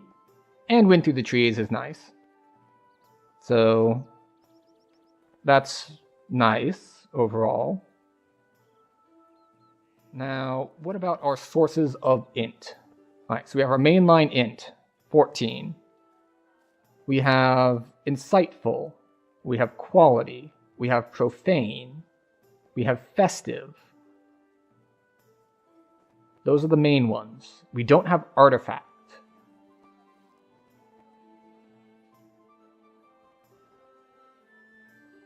Yeah, I think that's the main one we don't have, is Artifact. So that would be another 3 int. And our int is still very, very low. But then again, we're not getting any from Filigree or anything right now. So, let us look for toolkits. That's Jeweler's Toolkits. Alright, we have 35 Sentience Toolkits. So, it is time to disassemble our dagger. Taking all this stuff out. Well, maybe not all of this stuff out. Like, if there are common ones that I've got a bunch of duplicates of, I'm not using a toolkit on them. We'll use a destroyer on them. Okay. So, let's start. Melee power rare. That gets a toolkit. Melee power rare, Treachery. Toolkit.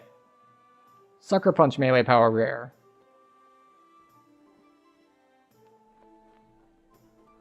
Attack and damage rare. I'm basically going to preserve all the rares that I used. And this is... Alright, do we have a bunch of these? Yeah, we got 3 more of these. Alright, and then threat.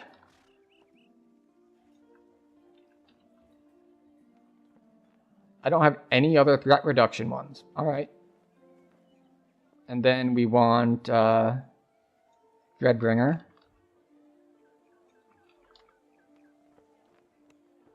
And that is melee power. Do we have any other Dreadbringer melee power? One other one. So I will save this in case I want, you know, one each in like a weapon and in a other thing. And by other thing, I mean artifact. Okay. Put that back in there. So the other thing we need to do is take this out. We need to switch these over to range stuff too. So what do we have? Treachery, melee power. Treachery, melee power. We have a rare. Okay, we only have one, so we'll preserve that. Dreadbringer melee power, preserve that. Next fall, melee power. Really? Next fall? We have a rare.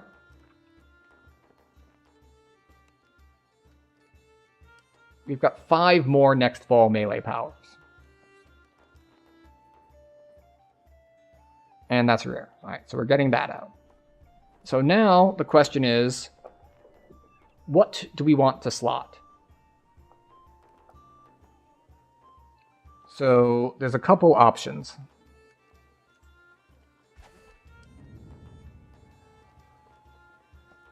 Like, we probably want Crackshot Negotiator.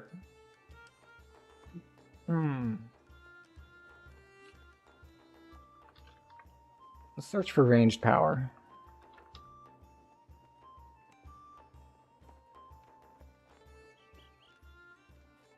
See, because I feel like I should be amping like ranged power and double shot and all that. So, what is Wild Hunter's set bonus again? 2 pieces, 5 range power. That's nice.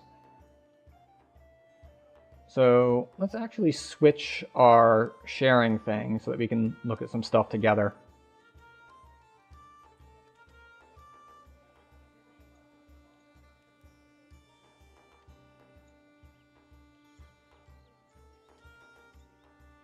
There we go. That should be working. Everyone is blinded by the light mode. So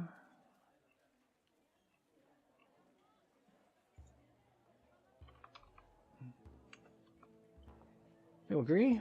Alright, so we want to look at our raid filigree. So we have intelligence, but we don't care about these set bonuses, so we don't care. We have Spines of the Manticore and Wreath of Flame range power. So if we got rares and we had a pair of them, that is a ridiculous amount of range power. Unfortunately, Wreath of Flame set bonus isn't very good, and Spines of the Manticore is okay, it's 2 damage. Now, I could have sworn I already had some of these, but they are nowhere to be found. And when I say they're nowhere to be found, that's like... See, so they're not here, and they're not here, and they're not here. So the only place they could be is the places I checked earlier, which is they're already slotted into something. So as you can see, like, Volley doesn't have anything, so it's not going to be in any of those other weapons. Shield doesn't have anything. Rune arms, armor. Again, we're only looking for things. Okay, so elemental avatar, tactic experiment. All right, so none of those have what we're looking for. And none of those have what we're looking for. And then we go down here. Neck. We're only looking at the artifacts because we're looking for just in case that we accidentally hid a thing from ourselves. All right, so yeah, if we want to look at this, we can see that we have 2 crackshot negotiators and an electrocution. So let's see if we want to pull these out.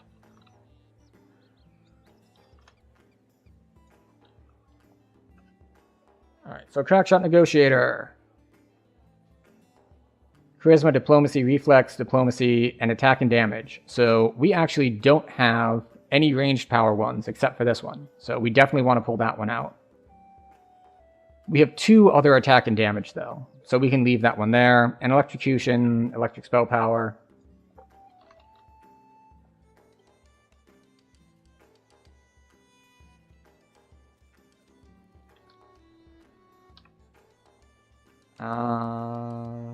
Yeah, we've already got another one, so that can stay in there. And this can go there. And then we're looking at our other potential ones. And we didn't find anything. Trinkets. Sapphire Spyglass. Again, this one has some stuff in it. So we have 2 Wild Hunters. We have Seeker. And PRR. I don't know why I went with those 2. Maybe I was just dumb.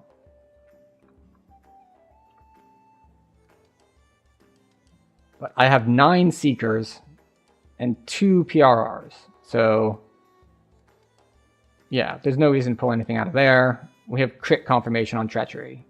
This is clearly something that I just, like, tossed in stuff that I had a bunch of extras of.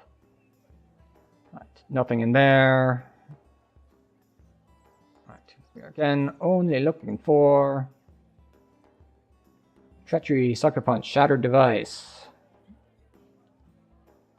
Shattered Device melee power, Treachery threat reduction. Ah, we're going to pull that one out. I was wondering where that went. I knew I had another raid one of those.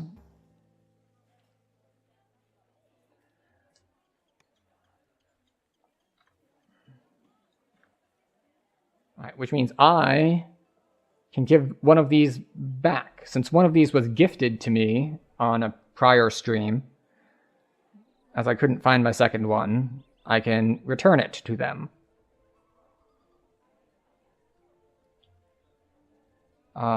So that's good. And as far as cloaks go, like the rest of that stuff we don't care about. Waste. This is not one. This doesn't have anything in it, and that also doesn't have anything in it. Rings. Yeah, we don't care about these because those are all caster ones. Again, wait. Let's check this. Okay, so this one has a raid 1 in it. So I'm going to pull the raid 1 out just so I can find it in bags again if I'm on another build. And I don't have to dig through stuff. It actually has 2 raid 1s in it. There we go. And, okay, so this can go back in here. Where were we? Oh, yes, Black Pearl Ring, nothing in it. This Dino Ring, nothing in it. Hands. Never leveled that one. Okay, we have a Prince's Gauntlet that has filigree in it. We have Crackshot Negotiator ranged power. We're going to want that one. We have a rare Long Shadow. We're going to want that one. And we have a Snow Peak's Gift Imbue dice. We're going to want that one too.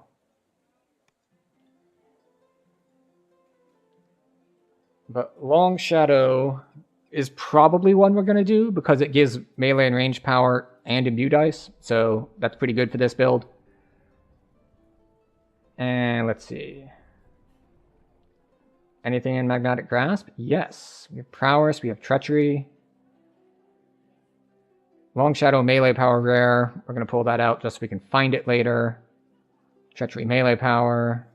And Prowess, attack, and damage. There we go. What is this one? Oh, that's the Charisma one. Wait, no, that's our Intelligence one. Okay, good. Yes, good. We're not losing track of things. We know exactly where everything is, and that's why we're digging through our bank looking for everything. So, I don't think any of these have any filigree slotted in them. Because I don't think I've ever used them yet, but I have them just in case. And wrists, nothing in there, there, or there. Okay, so I have retrieved all of my filigree. The question is, which ones do I want to slot? So,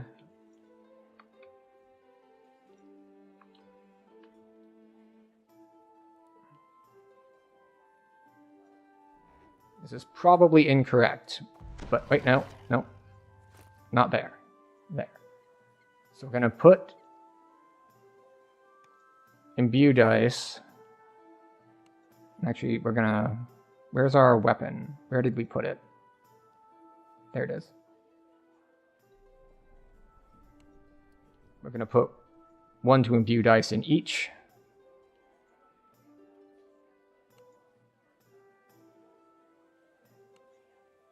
There we go. Okay, so we've got that. I'm going to move this over here.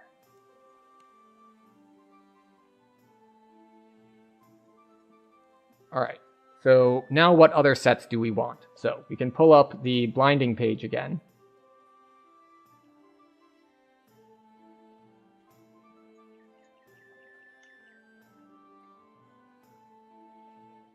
Okay, so where do we get double shot?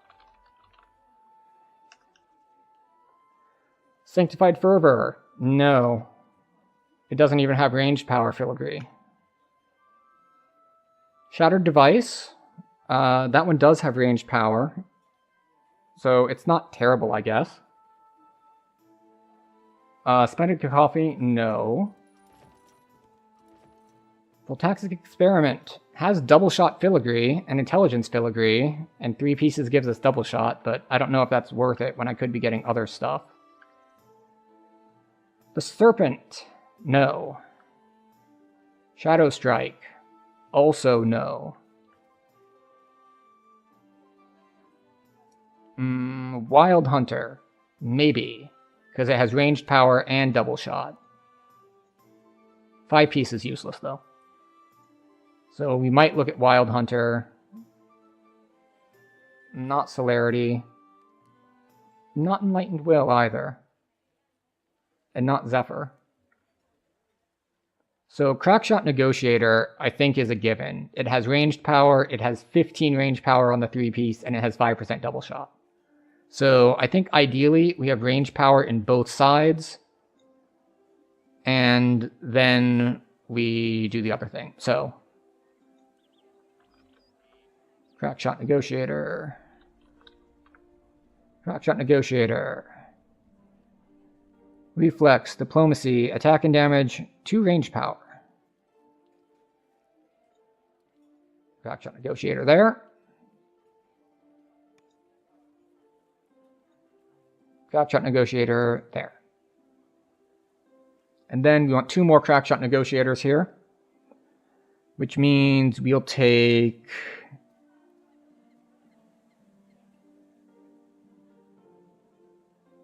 Did I pull any out? We did not. All right, so we're going to take attack and damage and diplomacy rare. I guess reflex? Reflex it is, which is unfortunate, but we want the 4-piece, so that's what we're going to do. All right, so that's Crackshot Negotiator.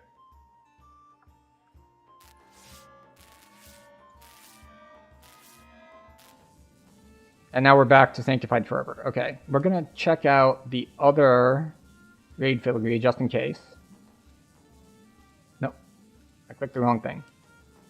Generation 2 raid filigree. So we could double up on these, and that's 4 intelligence, and then we have one more voltaic experiment to get our double shot. So that's 3 slots for 4 int and 2 double shot. Probably worth it? Only if I already have these, and I think I already do.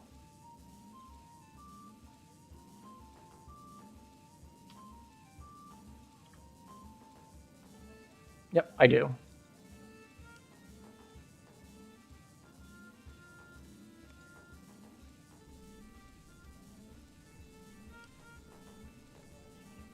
And then we need one more voltaic.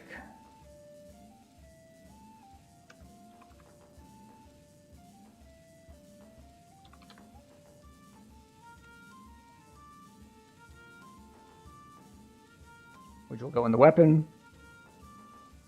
So we have a choice of double strike, intelligence, electric spell power, acid spell power, blah blah blah blah blah blah blah. We will go with one of the double shots. It's 1%, but it's better than the others.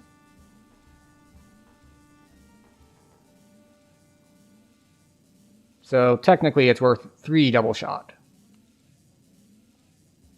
And that only leaves us with 4 pieces left. Which means... is it only 4 left? I think. 1, 2, 3 there, and 1 here. Okay. So. There are a couple things we can do. We can go... Dreadbringer. 4 piece... 15 range power. Not bad. 4 piece, you know, range power. Range power, PRRs, I guess, for the others. Like, that's the only problem, is that the second 2 pieces are not great. We could go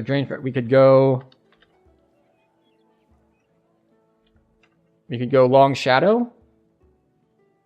We could get 3-piece Long Shadow and get our melee power and our imbue dice, and then we're left with 1 floating that will just use like a random ranged power. Or we can re-look at our raid filigree and see if there's something else that we missed the first time. Like, obviously, if we could do these for 12 range power in 2 slots. Of course, it would be more if we had them rare, but I don't have the threads for that. But the thing is, as often as I run Inquisitive, it's probably worth it to buy a set of the ranged power ones. Even if it is pretty diluted.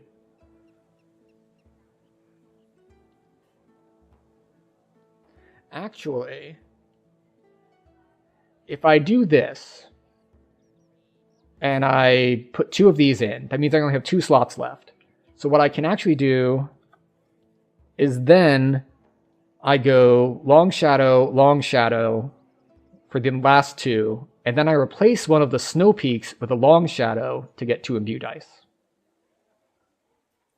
So let's go for that. So let's see. Threads are in ingredients.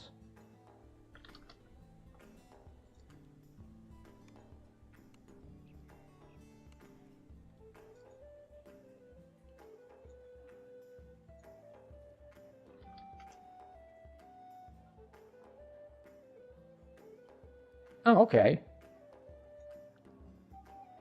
So a pair of the normal versions is pretty cheap. So I have 2,700. A pair of these only costs 500. Of course, if I want them to be rare, then that gets very expensive. So I think we'll definitely get the normal ones for now.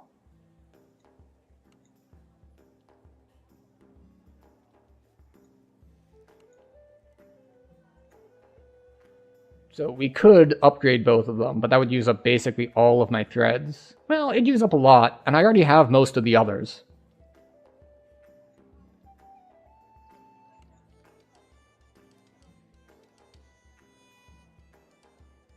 What else are threads for, anyway? Like, obviously we have the spark, we have diadems. Oh yeah, there we go. We can enchant stuff with mythic. Oh right, we can get upgraded tomes of stuff. And a soul vessel. You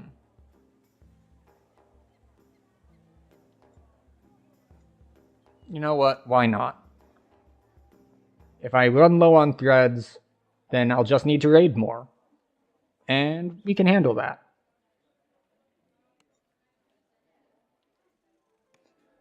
So, this goes here. We put one of those there. We put one of them in the weapon. And then we want long shadow.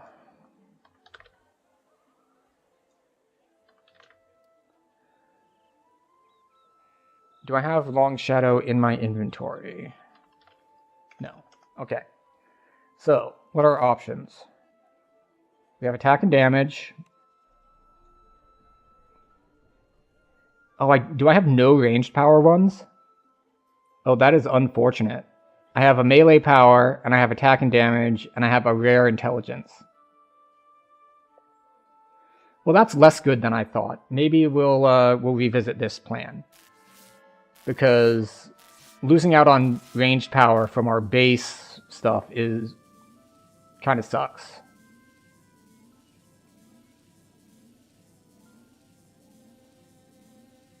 Let's see. So I'm looking for anything with the 2-piece that gives me something good. That's only melee power. I need melee or range power. Treachery?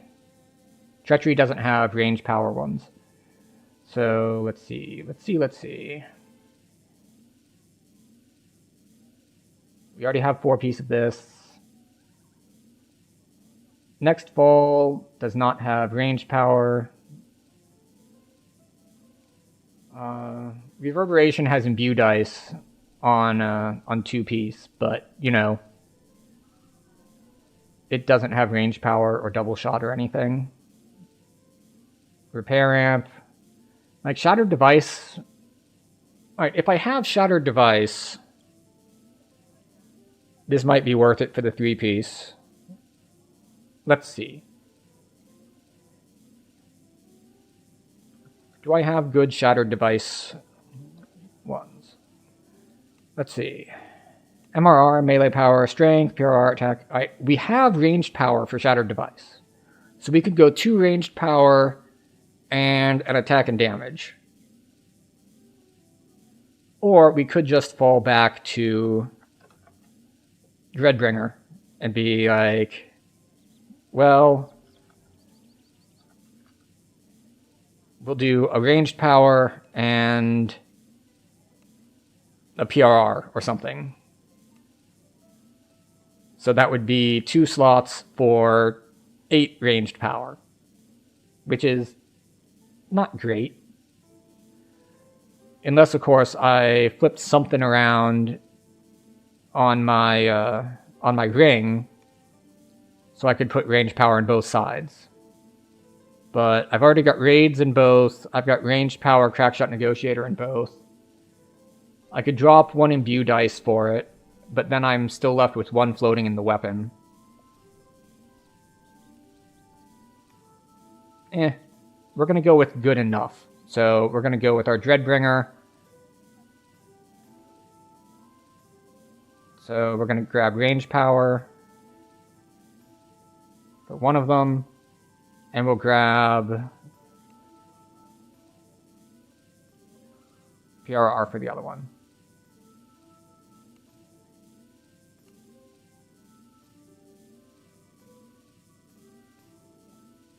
All right. Now if we put our gear back on, Oh, you know what I didn't take into account? The fact that I have stuff already in this. I have 2 ranged power. I have a rare Dreadbringer ranged power. It's just right here. I also forgot about the Wild Hunter set, but, you know. C'est la vie. So, now that we've swapped that stuff out, we can take another look at our standing stats. We're up a significant amount of double shot and range power. So that's still far below optimal, but it's pretty good. And that's completely unbuffed just standing in town.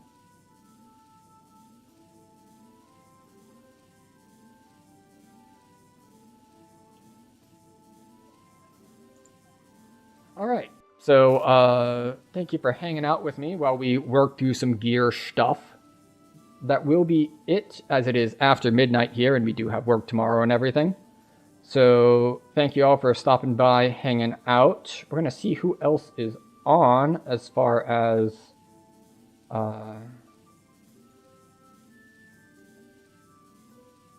DDO streams are concerned. Who is on? Aha, I see. I have found a good target. I have found a good target. Okay, let's,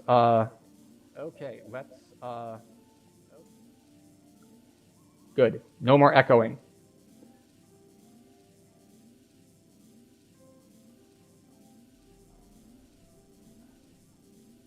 So, we are going to raid into Jack Dragon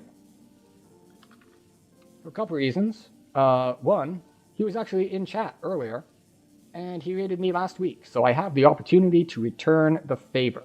So I'm going to send you all over his way, and I hope you all have a good time there. I hope you had a good time here. To everyone who has watched and whatnot, this is where we do the awkward thing. Like, comment, follow, subscribe, etc., etc., etc., etc. You're online, you know how to do these things. If you liked it and you want to see more, you click the button. If you don't like it, there are many other buttons you can click to go see things you like more, because that is the joy of the internet. Thank you for the follow, Mo Silent. And yeah. So our next stream will be on Thursday. We should be on DDO again. And as we are at Cap, we'll probably be running around doing Reaper stuff, or maybe raids if there's a raid train going. We'll see how it works out. That should be at approximately 8 in the evening Eastern Standard Time, or I suppose it's Eastern Daylight Time now. But once again, thank you very much everyone who stopped by, who raided, who lurked, who chatted, and who followed, and anything else of that nature. There's a lot of entertainment on the internet, and I'm thankful that you chose to spend your time with me. So without further ado, we're going to raid out to Jack Dragon. And once everyone is ready, we'll head over there. So once again, thank you everyone for being here, and good night.